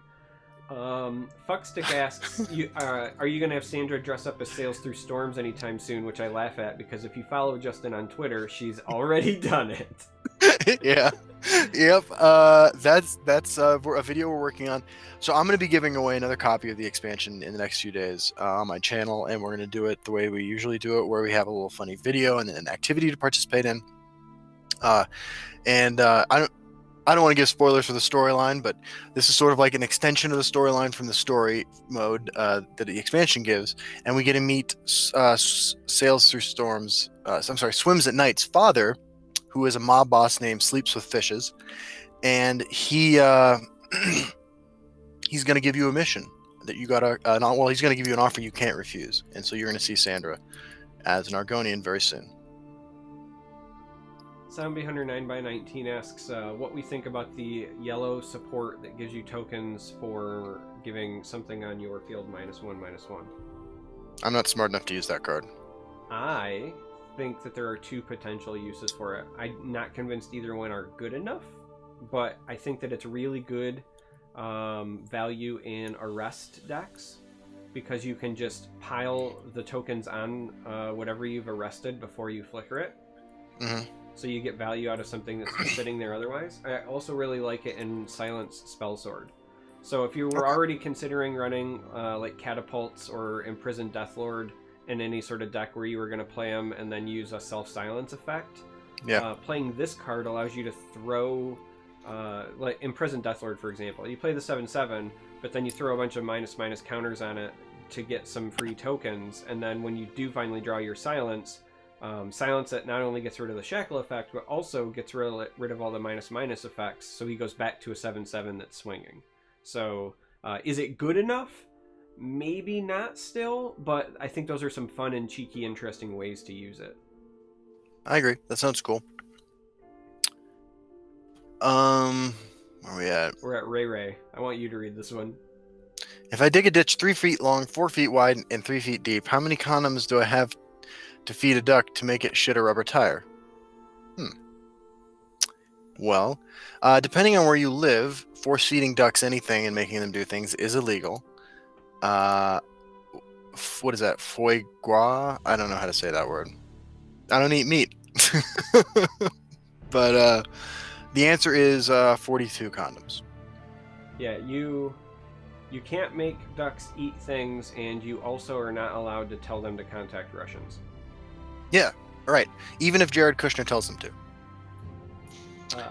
Kazoo Croc asks, any chance we might see Justin Larson on Twitch a bit more frequently, and any chance Charmer might be on a bit earlier? I know the answers, but I'll let you do yours. So I stream Monday nights right now. The plan is in December, because Sandra's going out of town for a while. I'll be home alone. I was looking at the requirements for affiliate status. I've got all the viewership numbers and stuff like that. I just need to stream 7 days in a month. And so in December, I will stream 7 days, exactly 7 days. but you know, I have like no free time as it stands. And Monday nights are basically the only time I was able to fit in a regularly scheduled thing. But you can right now expect me to stream Monday nights around 6 o'clock Mountain Time. And then going forward, expect a bunch of bonus December streams as we go for affiliate.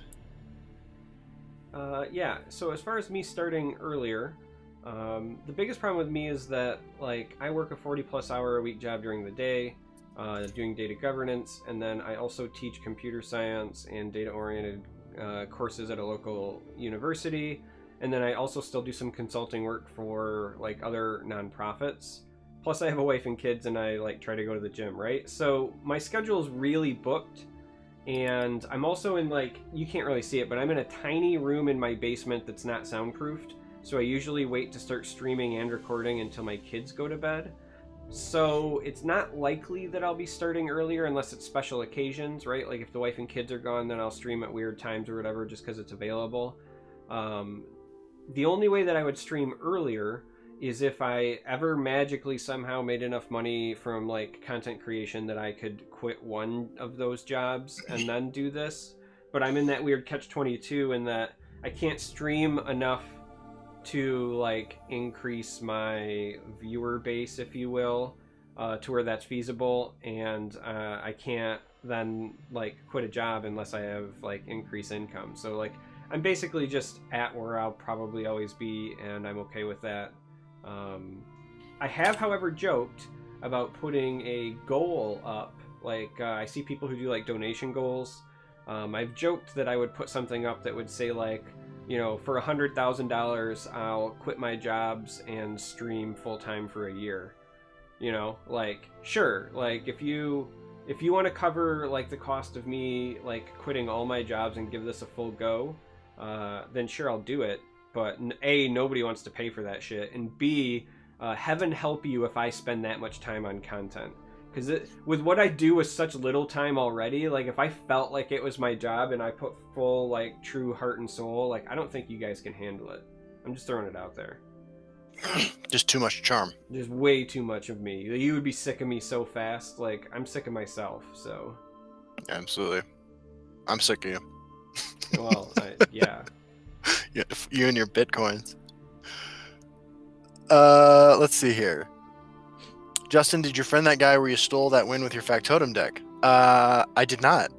Look, I have like more pending friend requests on Legends than I like to get through in any given sit down when I'm with that game, and I just don't do that. I slog through it when I need to add somebody for a friend to practice some matches or stuff like that, but my friends list is sort of jacked. How do you feel about Mac Milanov asks, how do you feel about no prophecies printed? I personally feel relief since there are so many of it. I'm glad no new prophecies were printed except for the little spider guy. I'm a little bit bummed. I'm not gonna lie. I'm not one of those people that like loathes the prophecy mechanic because it's one of the things that drew me to the game to begin with. I think it's a very elegant way to handle the clunkiness of like non-stop client interactivity in an online card game. I mean, would people like more control over that interaction? Probably, but if you go too far down that rabbit hole, then you end up with something like the Magic Online client. So like, I like prophecy. I like that it creates tempo swings. I would like to see more prophecy cards that create interesting decisions though. So like in the past I had done a video for my Forge series where I talked about cards that maybe give extra benefits if played from hand. so that when you trigger them from prophecy, maybe they have a diminished effect, but it's worth it if you need to stop something. Otherwise, you put it in your hand and play from hand later. Or maybe I'd like to see cards that just have outright different effects, like played from hand versus prophecy, just to shake things up. But I like the mechanic. It's one of the reasons I play the game. It's part of what makes Legends Legends. So like I'm on the prophecy train. No, I like the prophecy mechanic too. I just why do I feel this way? Well, my least favorite deck in the game is Prophecy Battle Mage, and I just don't want them getting new tools. Yeah, like I'll put it this way, right? Like I don't want to see more Mystic Dragons, but like I'm totally okay with seeing cards that are, they say like, because again, like this was one of my examples on the Forge video, right? Like maybe it's a endurance card that says like it's an action, has prophecy, says silence a creature, but then it also says if played during your turn, draw a card or something, right? So like if it triggers when your opponent's attacking you, you're like, okay, maybe I really need to silence something. Otherwise, maybe I'll put it into my hand and then use it later for the cantrip. Or again, you could do the same thing with like shackle effects and so on and so forth. Like I'd like to see, instead of it be like the, oh, I got a prophecy autoplay for free, I want it to be more like I have this new micro decision to make. I like that, yeah. So that's just personal preference, but like I'm not sad. Or I'm a little sad that we didn't get at least a couple more. I'd like to see some new dual-colored prophecy cards. I mean, right now it's just tier, right? So we could, I mean, anything that makes the classes more different, I'm all about. So knowing that like the only matchup you're gonna have to worry about a certain prophecy triggering is like against assassin or against warrior, I think is an interesting, it's something interesting to add to the game. So that'd be something I guess I'd like to see. Oh man, now I feel bad because I had my chat scrolled up so I could keep track of questions, and Maricon said, "Wow, that sounds great," and now I don't know what he was referencing. Oh yeah, I'm sure it was something awesome because that's just the way he works. Maybe it's not Russian jokes. Maybe someday we can sacrifice a goat to like Baphomet or something and get him in here. Get Baphomet in here? Holy shit! Yeah. Because I figure the power of Baphomet is the only way to actually get Paul to show up. So first we have to summon like an Elder Demon. That would make sense. Yeah, Maricon, if you're down, we'd love to have you as a guest sometime. That would be awesome. Where are we at with questions? Let's see here. Oh, we had a couple people asking about the Russians comment. So there's a lot of jokes about Russian stuff coming from the USA because I don't know what it's like for the people who live outside of the USA, right? Like I don't have that life experience. I've only ever lived here, but here, and especially for at least like the last decade, 15 years or more, the United States is like in a constant news cycle. Like news doesn't stop. It's everywhere. There are like many 24-hour a day, 7 days a week news channels. It's on your social media, it's on your radios, like you turn on your electric toothbrush and it spits out news at you, like it's everywhere. And as a result of that, things like just get beat into your head over and over again, because if there's no like free-flowing news, then people will just talk about the same things over and over again. And one of the things dominating our news cycle for like the last year is potential Russian meddling with our election systems. I guess I shouldn't say potential. There's been confirmed cases. I've actually attended some security conferences where like I can't talk about like whatever, but like because I work for government agencies, but there have been like actual confirmed cases, and not like on the grand scale like most people think, but like at local like elections where it has been like fully confirmed that there was like some Russian interference. Now whether or not it's like truly state-led, because if you guys also don't know, again from like the internet security world, Russia has been like the home of cybercrime for forever. like I'm not talking necessarily state-sponsored stuff. That's probably like China holds that like championship, if you will, but Russia is home to like almost all shady things on the internet. So if it's like drugs trafficking, sex trafficking, like money laundering, and it has anything to do with the internet, Russia's probably involved, and their crime syndicates. So anyway, this is my long-winded, unnecessary rant to just say that there's a lot of Russia jokes because it's like been in our news cycle for forever, and Justin and I were joking about it earlier, and we think it's funny. Yeah, and specifically, former National Security Advisor to Trump was pled guilty today to lying to the FBI and has announced he's agreed to cooperate and testify against this administration. So it's just, it's in the news. Yeah, it's in the news, so it's like relevant. So we're just making jokes. Yeah. Don't misunderstand us. Like, this isn't going to be a political podcast anytime soon. This is 100% chicanery. And yeah. This is just the equivalent of Reddit shitposting for 2 hours. yeah. So don't panic, guys. Brigadoom asks, what class best supports a factotum deck in your option? But I assume he means opinion, because he corrects it a line down below. In my opinion, I think it's Spellsword Control. I pick Spellsword because you have access to Galen and Solitaires to replay your factotum for additional buffs. You also get access, if you want, to Winterhold Illusionist, along with a Night to Remember if you want. But basically, like, Spellsword Control gives you control options to drag it to the long game, gives you access to health, gives you access to great flicker effects and reanimation effects so that you can keep replaying them. Because, like, let's be honest, the goal is to get to the Assembled Titan and then play it as many times as possible to abuse it, right? Like, that's just what you're trying to do. I think Spellsword gives you likely the best ability to do that. There are other classes I think that could also do it, but I think that Spellsword would be my first choice. I think anything with Gale and Shelterer is a good place to start. And then look at what cards you want to support the archetype, right? I mean, like, I think that Monk Factotums could be a thing just because you have the Master of Thieves Den combo that you can stick in any deck that runs creatures. But, you know, I think Spellsword's a good choice. I think Sorcerer is a good choice because I think Skulk Fabricant is just such a strong card. Even Warrior with a theme with running equipment cards is a reasonable idea as well. You know, Factotum are strong enough, and there's enough neutral support in the game now that, like, you can kind of pick and choose what kind of stuff you want to run with it and have some fun with, and have a reasonable win rate on the ladder.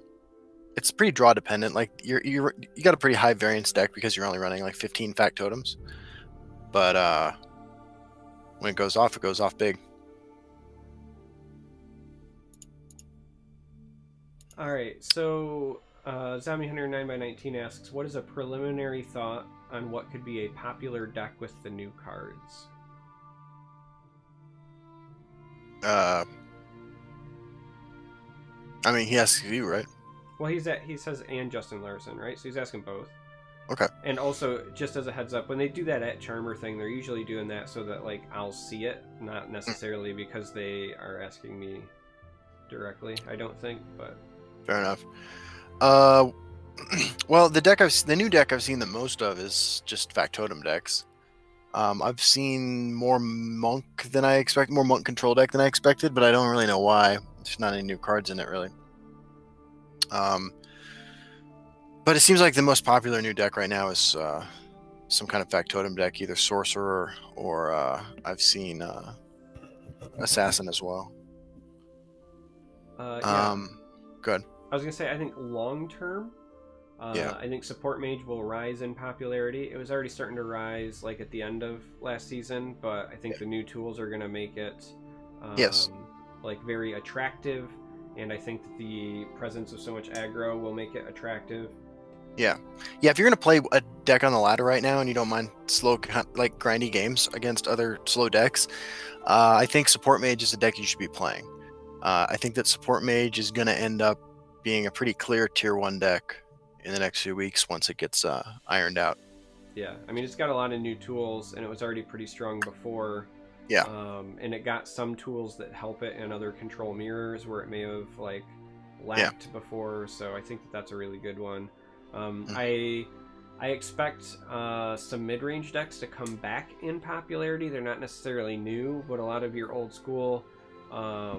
you know, like Mage, Sorcerer, etc., mid-range decks that kind of faded in popularity, I think will kind of come back a bit as well. And as far as, like, brand new, like, just entirely based off of new cards. The other one that I expect to be somewhat popular is the You Can't Have Fun deck. Yeah. If for no other reason, then there will be just enough stream snipers out there that will have a blast doing it and will love finding themselves queued into a streamer and then watching their hand and playing Hallowed Death Priest and then Dark Rebirthing Hallowed Death Priest and then Soul Tearing Hallowed Death Priest and then playing Mechanar to rip whatever you were gonna draw because you can't have fun. And like, whether or not that's good is yet to be seen, but I know that it will see play. So other decks that I just feel like deserve a small shout out. I think Market Archer has only gotten stronger in this expansion, and it was already a pretty good deck. And I think that Item Battle Mage is a reasonable choice now as well. Treasure Hunt Battle Mage, if you want to call it that. A lot of the cards actually that Treasure Hunt Battle Mage got are cards that like, here's the thing: Treasure Hunt Battle Mage is going to lose to Prophecy Battle Mage every time. So right now it's a bad choice because it's the first 2 days of the season. People are looking to beat people who are building new decks that aren't refined. And Prophecy Battle Mage does a good job of beating those decks. Long term, I think that Item Battle Mage will be a stronger deck. Certainly more interesting, which, I mean, I don't know, that's important to me. so this is a good question. Yeah. That's, Uber 20. Yeah, I was gonna say it's for you, Uber 28. Justin, have you seen Nigel's imitation of Mechanar during Mechanar's Will reveal, and thoughts about it as a fellow cosplayer? I did see it. I thought it was really cool. I was glad to see somebody else doing something goofy like this, and I think that the community needs more of it. I had a thought about the Legends community actually a couple days ago that I wanted to share. You know, I still follow a lot of the Magic community, and I don't know if you guys are familiar, but there's a big debate going on, I guess, in the Magic community about how hostile of an environment it can be for some people, and about bullying and about just bad attitudes and stuff like that lately. And like, frankly, like, it makes the Legends community look like a retirement community for angels, because like the Magic community right now, like, part of it is just like turned into a real, like, just real shit fest. And we have a great community. I think that if we had some more idiosyncratic content creators, I think, you know, like Charmer's got his Forge series, and he's got his dad jokes, and he's got a thing, right? Like, Charmer's really good at doing the Charmer thing. It can be, and I'm a guy who's really invested in Legends. It can be easy for me sometimes to forget who certain content creators are, like mix them all together and stuff. I think that what Nigel did is great, and I love seeing that sort of variety. I think it's one of the things that Hearthstone really succeeds at, is like, there's Hearthstone content creators who run the gamut of like personality and like technique and like what they're doing and stuff. I think that Legends could use some more stuff like that, right? Nigel dressing up as a wizard was absolutely amazing. I loved it, and I look forward to seeing more of his stuff. Yeah, true story. And Justin can back me up on this. On 2 separate occasions, I have actually reached out to Justin and said, hey, I have this idea, but like, cosplay's kind of your thing, and I didn't want to step on your toes. And That's true. in one of the cases, I just didn't have the time. Also, somebody mentioned my mic volumes. Hopefully that's fixed now. Apparently something had turned my mic down by a pretty considerable percent. I should have that fixed now. But when I got my very, very first card reveal ever, I was really excited for it. It's Stalking Shadow Scale. It's still like my background on Twitter. Like, the day that I got the art and stuff for it, I made custom backgrounds that I still run, like, you name it, right? I was really excited about it. And I sent Justin a message and I said, hey, I really want to dress up like an Argonian for this. And then I even sent him a link to this Halloween mask for Jurassic Park that I wanted. I was like, there's this like T-Rex mask, but I was like, if I throw a hood on, I totally think I'll look like the Stalking Shadow Scale. Yeah. But like, I couldn't get the mask in time. And then the other time that I asked Justin for permission, and then I ended up just chickening out because I'm a chicken, right? Was like, I asked him if he would be okay, because I know that he'd shared a similar idea with me about dressing up like a farmer.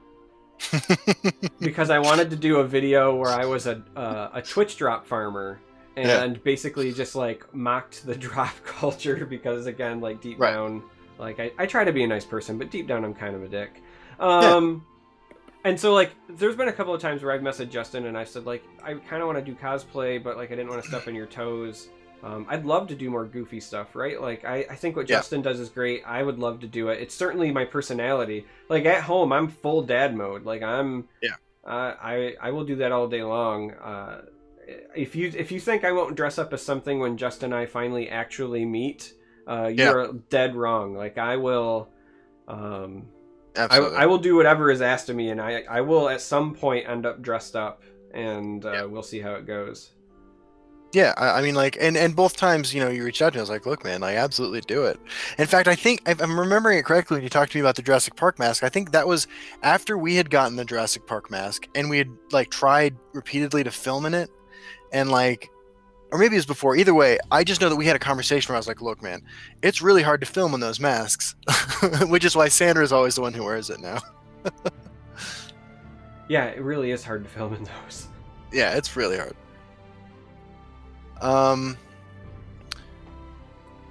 Real quick to answer this quick question on here. This is just a story time stream. This is the fun and interactive podcast where once a week Charmer and I get together, and half the show we spend talking about some topic, and then the other half of the show we answer questions. Okay. What do I think of the any tomfoolery planned at all? Here's what I'll say about costume tomfoolery for Clockwork City. We have a white t-shirt that Sandra has spray painted bronze drying in the garage.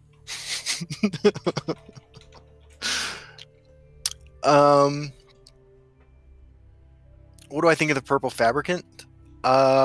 It's the most boring of the five. I think the best one is Shulk fabricant. I think that Verminous fabricant is potentially the most powerful, but really difficult to use particularly usefully because it's 2-drop 2/2 that requires a neutral card on board already to trigger the silence. It'd be really good in some kind of tempo deck where you could trigger it and play another card the same turn. I was gonna say I think that's really interesting because to me I think that the agility one has the highest ceiling. Yeah, I think the agility one is probably second strongest to me in my opinion. Yeah, like when I think of what the agility one has the potential to do in like Alter Assassin. Yes. You know what I mean? Like. Yep. Because Alter triggers it. Yeah, like it has some pretty serious upside when you consider that it like shackles as a tempo play has the potential to gain health. It can shackle cross lane unlike the spider. Like I think that one's really good. I think that one suffers because it's a control-ish card that isn't as good on curve as the blue one is, right? Yeah. So like if you just have to play a body for a body, it's not as good, and it's a little clunky to always guarantee you have the neutral in play. Like Night Mother triggers it. Like I'm trying to think of control cards you would actually want to play before turn 4, and I think that's where that one struggles. But like I think power level wise, that one has a huge upside. Yeah, I can totally agree with that. But yeah, so in conclusion, 5 Matrica, 8/8 strong, but I don't know. I mean, it's good. It's a good card. It's really if you can reliably trigger it, you should run that card. Because even if you're just topping out your curve in some magical fantasy deck with that card, still awesome.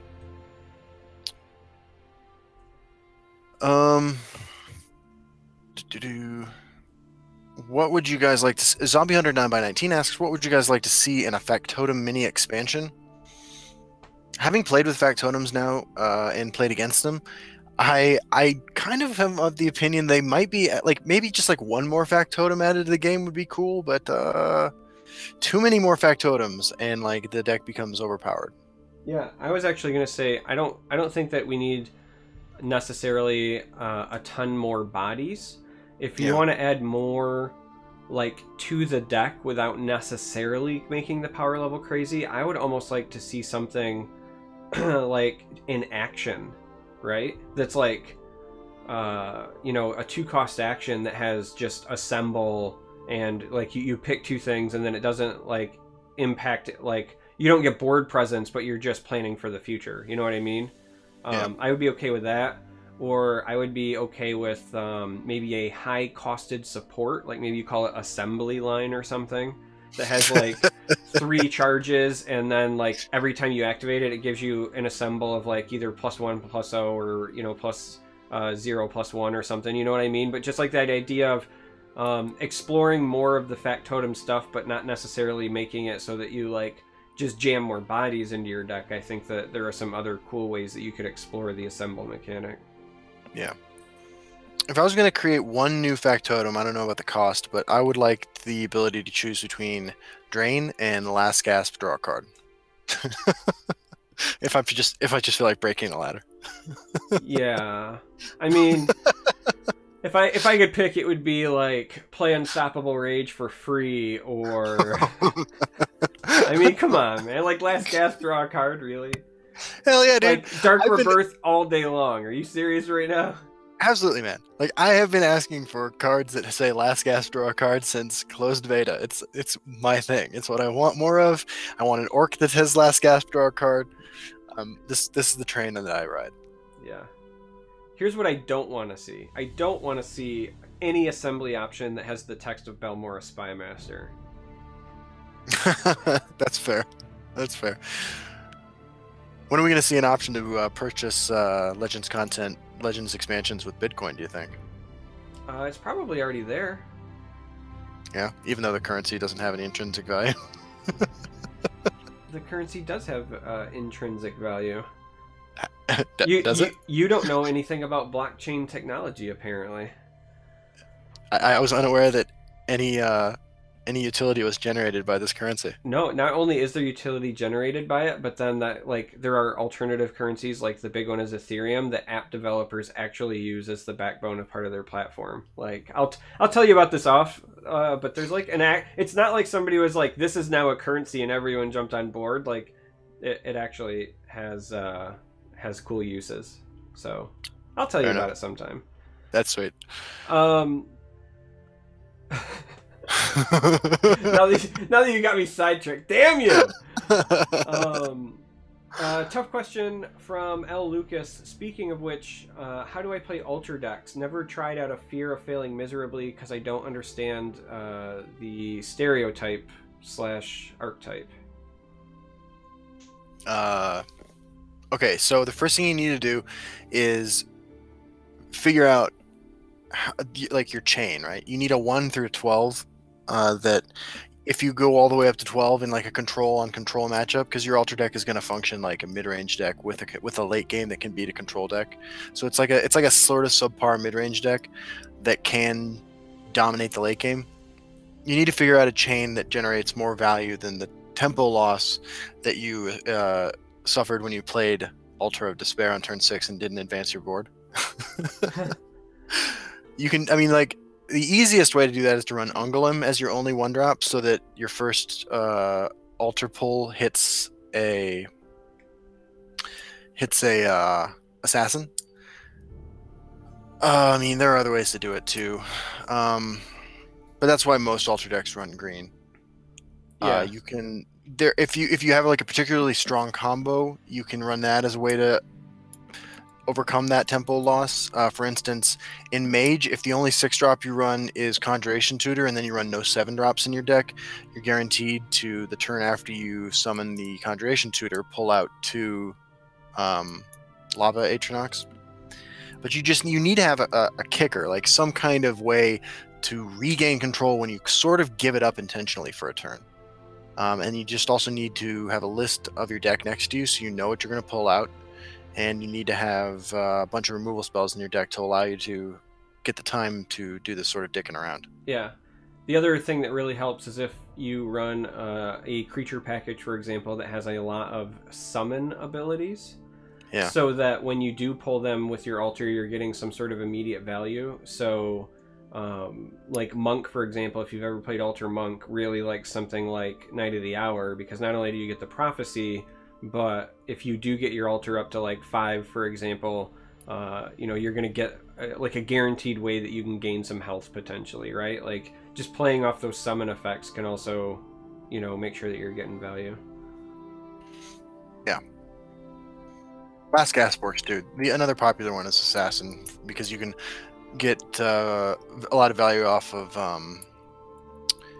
stuff like Elusive Schemer, Necron Mastermind, Valmora Spy Master, and stuff. Yep, Wisp Mother is also really strong there. Yeah. So Nickname asked, how would you tune the game around Ramp Scout? It's a good question. I think the game's okay.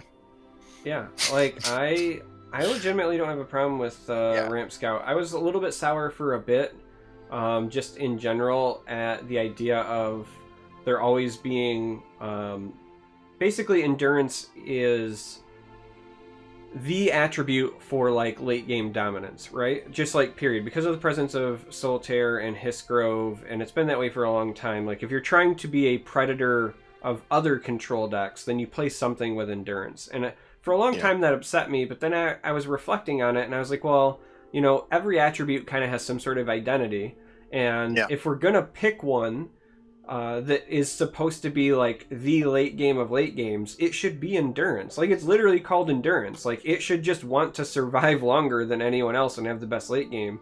So I honestly just think that that's like Scout's place. If it can survive, like it should win those late games. The problem is that right now it's only you know, surviving, you know, some of the time, most of the time. Yeah, I mean, the problem isn't the power level of Scout. The problem is the number of people playing Scout. Yeah, it's literally a popularity problem, not a power level problem. Right. Also, I think that Alter Mage being able to beat Scout means that the meta is even healthier than it was a month ago. Because I mean, you know, like the blue control decks were sort of hated out of the meta by the popularity of Scout, not necessarily the power level of Scout. And if a blue control deck can beat Scout with any sort of regularity, even if it's 40%, that's good enough, because your other matchups are real good. Right. Yeah, absolutely. Okay. Where are we at? What if it had last tasks? Oh yeah, that's already Americana blockchain that generates value. Didn't we just... Hey, look, on Twitter today, I said that the original blockchain technology was Legos, and those things are really valuable, and I know this because every time I buy them for my kid, I go, holy shit, these are expensive. I was in a block gang, actually, growing up. Yeah, I think I saw you. Like, I was watching West Side Story the other day, and I was like, huh, that's a young Justin Larson. You better not let any of those sharks come around, because us Jets will fuck them up. I enjoy West Side Story because, like it's the original You Got Served, right? Like, they show up and have, like, a dance fight, basically, right? Like They do, yeah. I met a girl named Maria.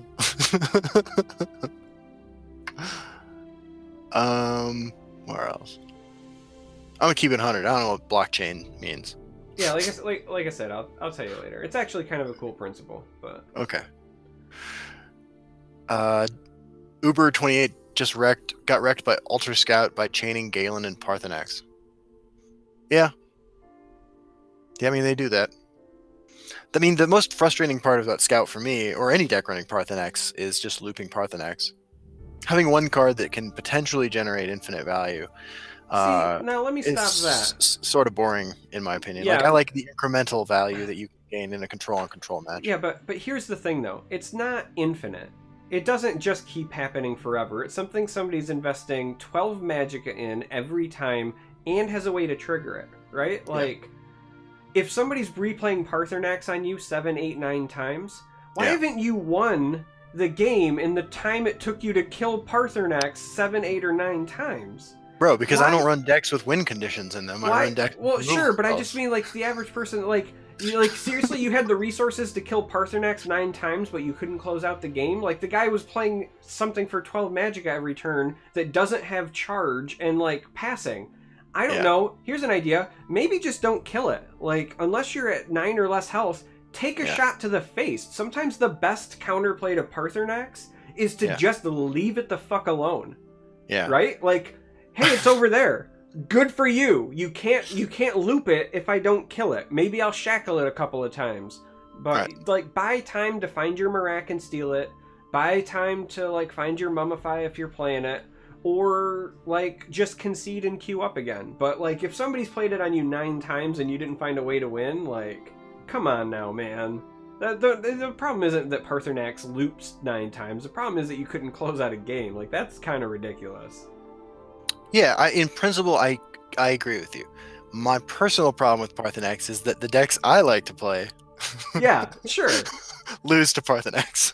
I mean that's, look, I get it. That's fair. The decks that I like to play lose to a lot of different things, but yeah, absolutely.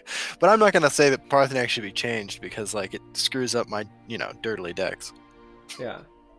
So also, like, since we're still kind of on the ramp thing, Glyph said the problem with the idea of endurance, like having the Stranglehold or just Scout in general on the late game, is that they can be on 10 mana when you have 5, and that's not late game.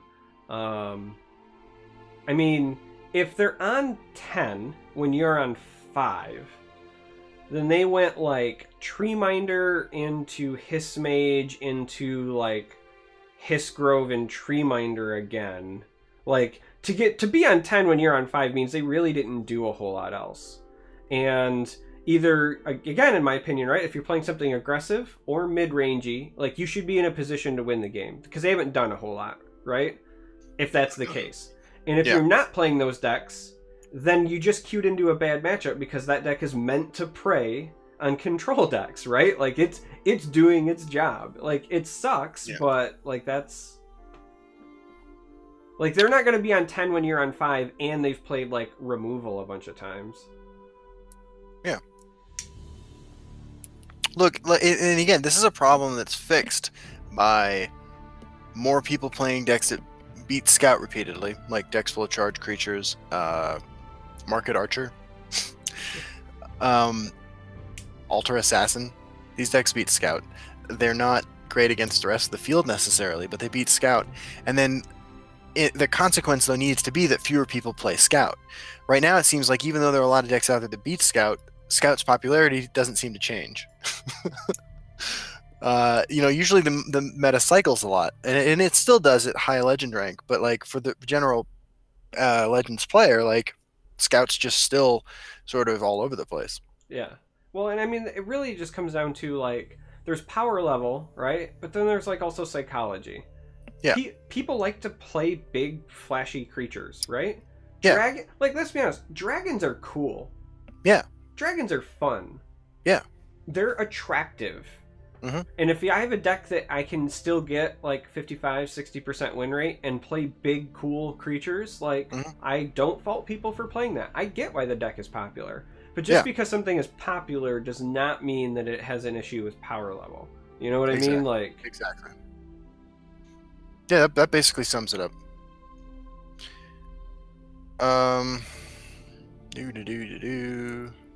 Any more questions?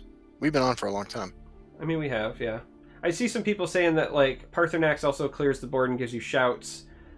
He's right. I mean, he gives you 3 shouts, but, like, worst case scenario, right? Like, let's just think this through. The worst case scenario would be he gives you a Soul Tear, so you have your loop ready, and 2 more Drain Vitalities that are already level 3, right? That's the worst case scenario. So it's like they just played Odaving, and Odaving's already been a card for forever, and nobody's complained about, like, the ultra oppressiveness of that. So they've played Odaving with the potential to loop. So all you have to do in this scenario is just not kill Parthenax 9 times again. Like, either close out the game or just accept that, like, they had the play that won the game. Like, it happens. What might be... It's not oppressive. You know what might be the problem in that deck, though, now that I think about it a little bit? Is Eclipse Baroness. Yes, I would... Listen, the problem with that deck, in my opinion, is Eclipse Baroness and Tazcad way more than Parthenax. Yeah. Like, I lose way more games to people who get, like, the Tazcad on turn 7 that they get to Soul Tear, like, 3 or 4 times than I do to Parthenax. Because, like, it turns out 11/11 Tazcad is really, really good. But yeah, Baroness, in my opinion, is so much value, and they can Soul Tear Baroness too if they like you can't when you get to that late game point, like, you can't make them run out of resources, right? Right. So, I mean, that's almost true. I've done it with Alter Mage, though. I mean, not Alter Mage, Support Mage. It is possible to generate more value than Scout with Alter Mage, with Support Mage. Not likely, but with the right combination of stealing cards, with Marak, with Orb of Vermina, College of Winterhold, like, I mean, I've done it more often than I ever would have expected to be able to do it.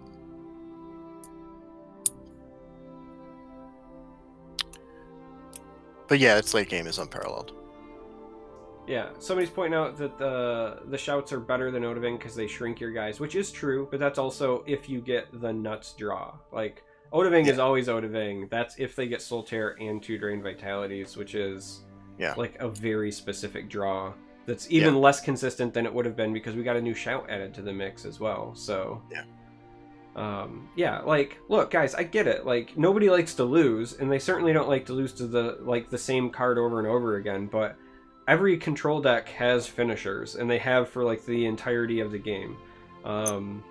Like, everybody's gonna have something that closes you out, and if it's not Parthenax, it'll be something else. Like, the boogeyman before for a while was the, you know, Supreme Atromancer in mid-range decks. The boogeyman before that was Manticoras that used to loop endlessly with Brilliant Experiment. There will always be like some weird greedy late game thing, and it's either like going to get nerfed because some of those things did get nerfed in the past, or all of them.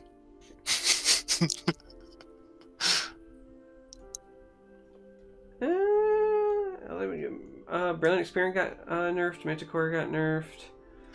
His Grove got nerfed. Yeah. I mean, technically, Parthenax got an indirect nerf with the expansion. That's true. Technically. Yeah, Soul Rest into Jarl, those all got nerfed. Yeah. Mac Milanov asks, do I have a favorite card voice line in the new expansion? I really enjoy the one-cost Werewolf. I actually haven't had a lot of time to listen to him. Because I'm talking most of the time when I'm playing, like, I don't hear what they say a whole lot, to be honest with you. I also really liked the Werewolf. I'm usually talking a lot as well, Justin, but the Werewolf...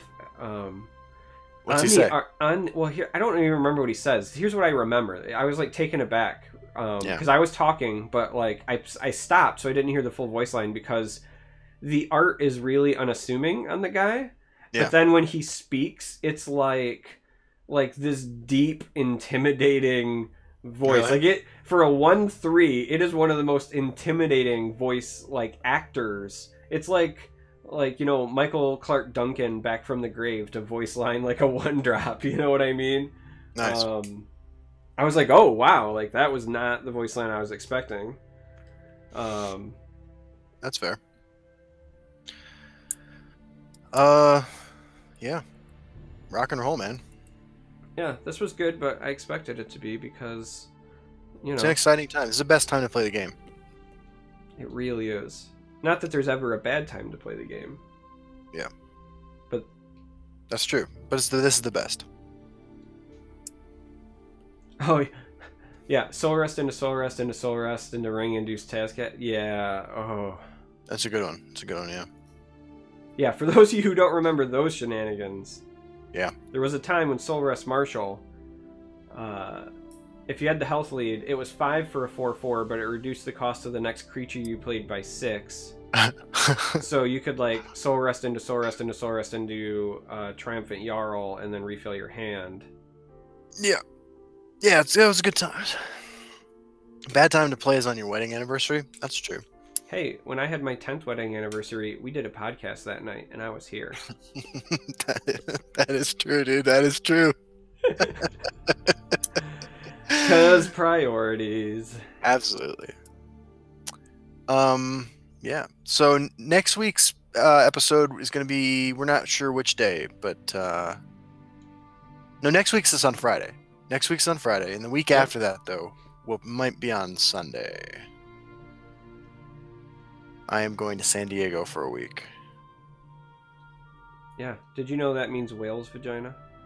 San Diego means whale's vagina? Yeah. I did not know that. Yeah. I thought it meant Saint Diego. No, according to Ron Burgundy, it totally means whale's vagina. That's fascinating. Who might argue with the greatest newsman of all time? I mean, I know I can't.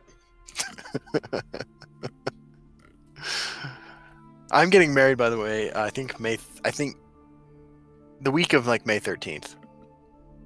Nice. My birthday is May 25th. So very nice. Maybe I need to give myself an early birthday present. That'd be sweet, dude. And that would be cool. Like, if I could afford, but my problem is like I'd love to come out, but like I also want to try to make it to like one convention next year, and like I gotta save money for that too. Yeah, well, I think that in terms of, I guess, getting together and hanging out, a con is a better idea than the day before my honeymoon. No. Thanks, guys, for the support. Yep, Sandra and I are getting it done. That's not the best choice of words post-honeymoon joke. Oh, we're gonna have sex too. Oh, I don't eat meat, land-based meat? Oh, yeah, okay. So I practice type of Zen Buddhism. I don't eat meat as a consequence of that, but, like, there is more philosophical stuff to it than that. I just, meat's delicious, and I think that there are a lot of great reasons to eat meat. I just have the opportunity not to, and so I choose not to. I wouldn't begrudge anybody for eating meat, but, it takes a lot of energy investment, and yeah, I don't know. Just not really into it. It's been a long time. Yeah. Yep. So, final thoughts? Like Jerry Springer style. Do you remember when he used to do the final thoughts? Trying to think if I can do Jerry Springer's voice. Well, guys, today we learned that if you go out there and you don't give 110%, your partner's going to find someone else who will give 110%. And those are my final thoughts. Did you say partner or sister? Because I'm sure they're the same thing on that show. They're the same thing in that show. Yeah, a Zombie 109 by 19. I said May. Because you eat themed wedding, naturally? Yeah, absolutely. Oh, the second giveaway. Fuck, I forgot about that. Yeah, I didn't. I wasn't letting us out. Like, we're definitely still doing that. All right, let's do that, man. Let's get it rolling. All right, we're gonna change it up. So before it was RTCC, but right now it's gonna be R2CC.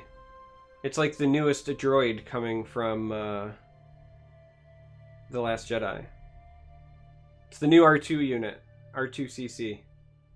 Do you ever get the feeling watching those movies that, like, the marketing department has a huge hand in character creation? Yes and no. Like, I definitely felt that way for George Lucas, but that's because that was, like, he knew that was his cash cow, right? Yeah. Like, by the time that Return of the Jedi, like, rolls around, he was already making enough royalties and stuff from the merchandising that he was making that movie to sell toys and not for content, and I think that's one of the big reasons I have a problem with it. And it's the same reason that the prequels ended up the way they did, because he was trying to check all the boxes. Like Jar Jar. Even beyond Jar Jar, right? Like the pod racing stuff, and that's like, true. Like you name it, it was all there. I feel like it was like it's part of the like Star Wars culture in many ways now. So like it's going to be there, but I honestly feel like, when they did Force Awakens, there wasn't as much stuff that was like 100% like marketing shoved down my throat. Well, there weren't any original ideas in that movie at all. Well, so like obviously the Kylo Ren lightsaber is like so they can sell cool new unique lightsabers and whatever. Like there are a couple, but right? Like you are correct. There's not any original ideas, but I always laugh when that's a complaint of that film, right? Because the number one complaint of the prequels was this isn't Star Wars. This isn't what I remember. So they literally went, okay, here's the fucking Star Wars you remember, like. You like A New Hope? Here's A New Hope. And then people were like, oh my god, I don't like this. Well, then you don't like A New Hope, asshole. Like, well, no, dude, I agree with your point, but like, what the Star Wars 7 made me do was like the prequels more. Yeah, and I'm glad. I caught flack for a long time for saying that the prequels are not nearly as bad as everyone makes them out to be. When you think, like, Yeah. yeah, there are some stuff that is super cringeworthy. Do not misunderstand me. But when you Yeah. think about all the cool stuff that they brought to the Star Wars universe, right? Like, we didn't have ninja Jedis until the prequels, right? Yeah. Like, we had Grandpa waving around his cane and then, like, disappearing under a cloak, and that was the cool sword fights we had in the first Star Wars movie. You know what I mean? Absolutely. Yeah. Funny story. I went and saw I don't remember which prequel it was. It wasn't the third one. So it was either the first or the second. My friends and I were like, well, everybody's going to dress up in costumes, so let's drop acid and dress up in costumes from other movies. So a friend of mine, like my buddy Gene, went as the Tin Man from The Wizard of Oz. My buddy Eric wore a Star Trek uniform. And I dressed up as the Curious George guy with the yellow trench coat, and I brought a stuffed monkey. Ted. Ted? I thought it was George. No, George is the monkey. It's Curious George. Ted is the man in the yellow hat. Wow, that was awful. And then my buddy Fish, I don't remember what he wore, but we dropped a bunch of acid, went to see the movie, stood out in line for the opening night, and there are all these dudes dressed as Jedi and shit standing around. It's like giving us like the meanest fucking looks. And the guy dressed as the Tin Man kept going up to Jedi and being like, let's duel. Right? Yeah. And they'd be like, what are you talking about, man? He's like, you brought a weapon, let's duel. And he just walked around challenging people to duels the entire night, because we waited outside for like 4 hours. Yeah. Yep, yeah, that's what all these people, like, yeah, like, the lightsaber fights were great. Yeah, absolutely. Like, look, if you don't think General Grievous at least looks cool, yeah, like, there was a fair amount of stuff. You get Saruman in a lightsaber battle. Yeah. Yeah, I mean, like, in retrospect, they're better movies than I gave them credit for at the time. Yeah. They're not, they're not good movies, but they're more entertaining.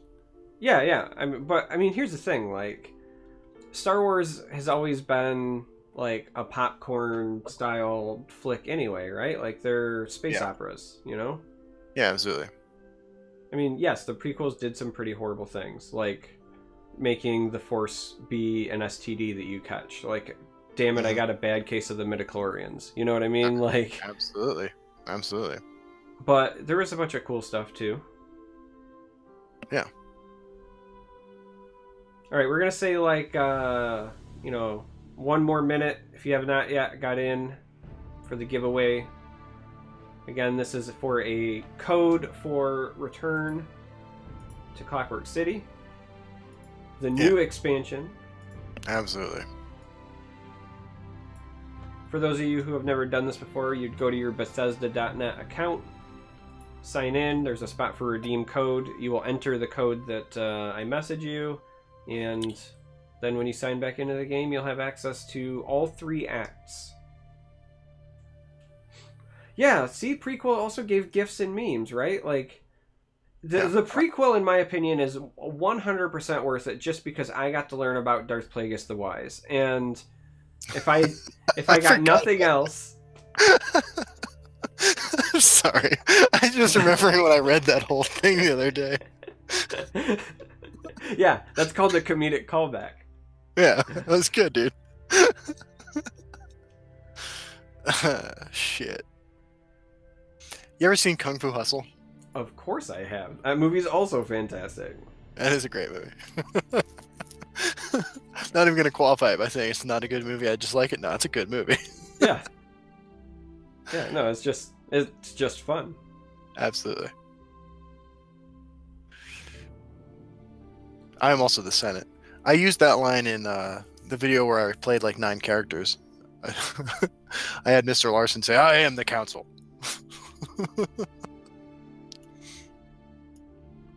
You liked Pootie Tang? Hey, remind me how to ban people. Hey, fun fact. Pootie Tang was written and directed by a guy who likes to masturbate in front of women. Well, I'm gonna need more details than that. Most people don't realize that was Louis C.K. Oh, was it really? Louis C.K. wrote and directed Pootie Tang.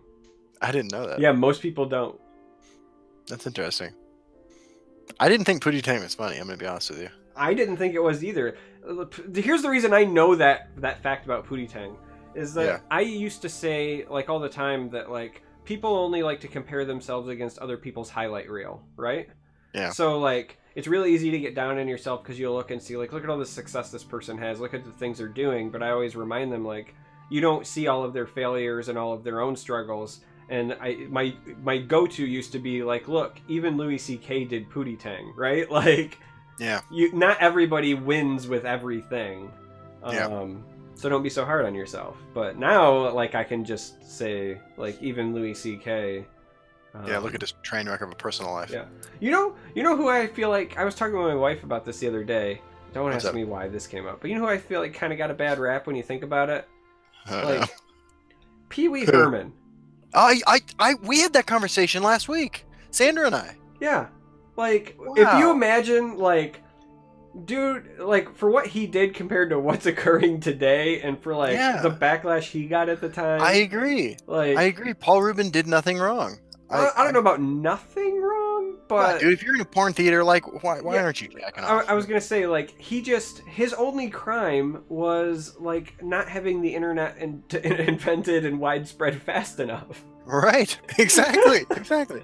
I don't know I never went to a porn theater. Like, what the fuck do they expect you to do there? Like, yeah, I don't know. Are you kidding me? I mean, I assume their bathrooms are like strip clubs where there's no doors in the stalls for specifically this reason. Anyway. Yeah, somebody wants to know where your channel is. If you want to link in chat. Yeah, your channel. He says, what's the channel of the guy with Charmer? So yeah, sure, I'll type it all. Yeah, so I stream... Do your Twitch, do your Twitter, do your YouTube. I was going to say, give your public Bitcoin address so that you can receive donations. Good call. And then somebody asked me to talk about net neutrality. Oh, gods. Like, if you want to get me going, because my wife was talking to me about that the other day as well. Here's the bad news, guys. It's probably going away. Yep. You know what I mean? Like, it's probably going away. But right. That doesn't mean that you shouldn't do something about it. So if you have not contacted people yet, if you don't know what it is, I highly, highly, highly encourage you to look into it. It is, like, legitimately, no joke, it's a really important issue for a number of reasons. And it doesn't even just affect us. It affects consumers and businesses alike. In fact, I have a strong sneaking suspicion that that's the whole reason that the ISPs want net neutrality repealed, is because I think that they're going to target businesses and not consumers, right? Comcast keeps saying, like, they're not going to throttle your service, and I, one, don't believe them because I've tried before, but two, I don't honestly think that's their real goal. I think what they want to do is they want to throttle Netflix's service. They want to go to the people who have money, because, like, let's be honest, like, they don't give a shit about your money, they don't give a shit about my money. They care about Netflix. And if they can extort Netflix, if they can go and say, hey, look, you know, we make content, we own NBC, we own Hulu, we own all these things, and, you know, we're going to slow traffic to your site, and then, you know, unless you pay us X amount of dollars, and if anybody says anything, we'll say, hey, we have no idea what's wrong, must just be their service, have you tried our Hulu service, which isn't slow and is performing well, right? Like, they can literally just apply unnecessary pressure to competitors and basically extort them for money. But yeah, if you're not educated, and if you think it's like, again, I'm not I've said it before, I'm not like super political in terms of, like, I have my own values, but like, I don't try to push politics on people. But this is the sort of thing, this is not a party based thing. This Democrat, Republican, Independent, this, I mean, let's be honest, this affects people internationally as well. This isn't even just a USA problem. The internet is changed the way that we've used services, and changed the way that our life works. It was protected by certain federal legislation for a bit because it was classified as a utility, and I still think that it should be, because it most certainly is part of the infrastructure of the way that we do things. So yes, the vote has not yet occurred. There's still time to contact your representatives. That being said, there is a strong chance that it will be repealed in a 3-2 vote, but still, like, You can't complain about it unless you do something. So make sure you do something. And let's keep it 100 here for a second. You can write your representative all you want. What you really need to do is show up next November and vote. Because like it's not a political issue in the sense that like it's not an issue that is necessarily governed by one political party's ideology or not. But right now, the people in charge want to end net neutrality. So if you want to keep net neutrality around, you need to go vote. Yeah, so somebody just tried posting something in the chat. And I'm going to go ahead and see if I can get it up so that I can just go ahead and link it. So that you guys, if you don't know what to do, this will at least point you in the right direction. But again, like it's a legitimate issue. You don't want people like essentially dictating what you have access to, and yeah, I mean, the worst part is that like nobody really knows what they're going to do, right? So you're left to wildly speculate, which just makes things like infinitely worse in your mind. But like all of it's bad. Like that's really what it comes down to. Regardless of what you speculate, all of it's bad. Yep.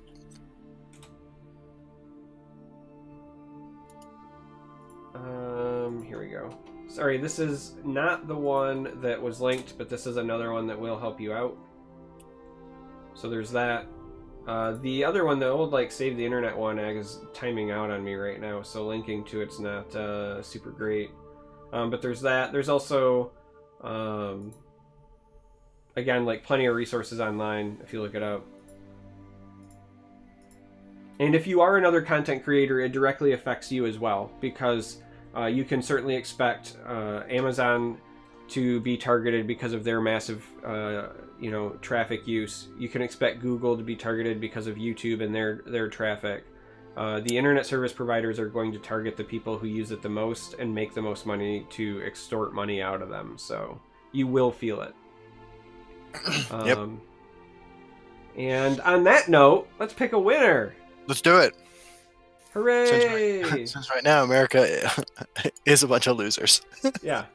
You can't win on net neutrality, but you can win a brand new shiny copy of the expansion. Good luck, everyone.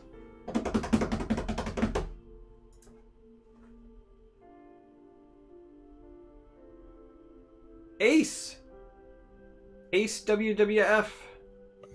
Ace WWF, congratulations, man. You are the winner. You have a brand new copy of Return to Clockwork City. If you guys are looking to win another copy, stay tuned to my YouTube channel in the next few days. We'll be doing a contest to give away another copy of that, and it'll be a fun and interactive, ironically, kind of a little adventure quest we'll send you on. So, yeah. I also put up a video just before we went live as well. I'm giving away another copy on YouTube. Mine is not fun and interactive because I am lazy. Just a lazy gamer, huh, Charmer? Yeah, I'm just a lazy gamer, but that means that I'm #1 on the ladder. And in our hearts. And on Twitch views. And probably money made. Almost certainly. Almost certainly.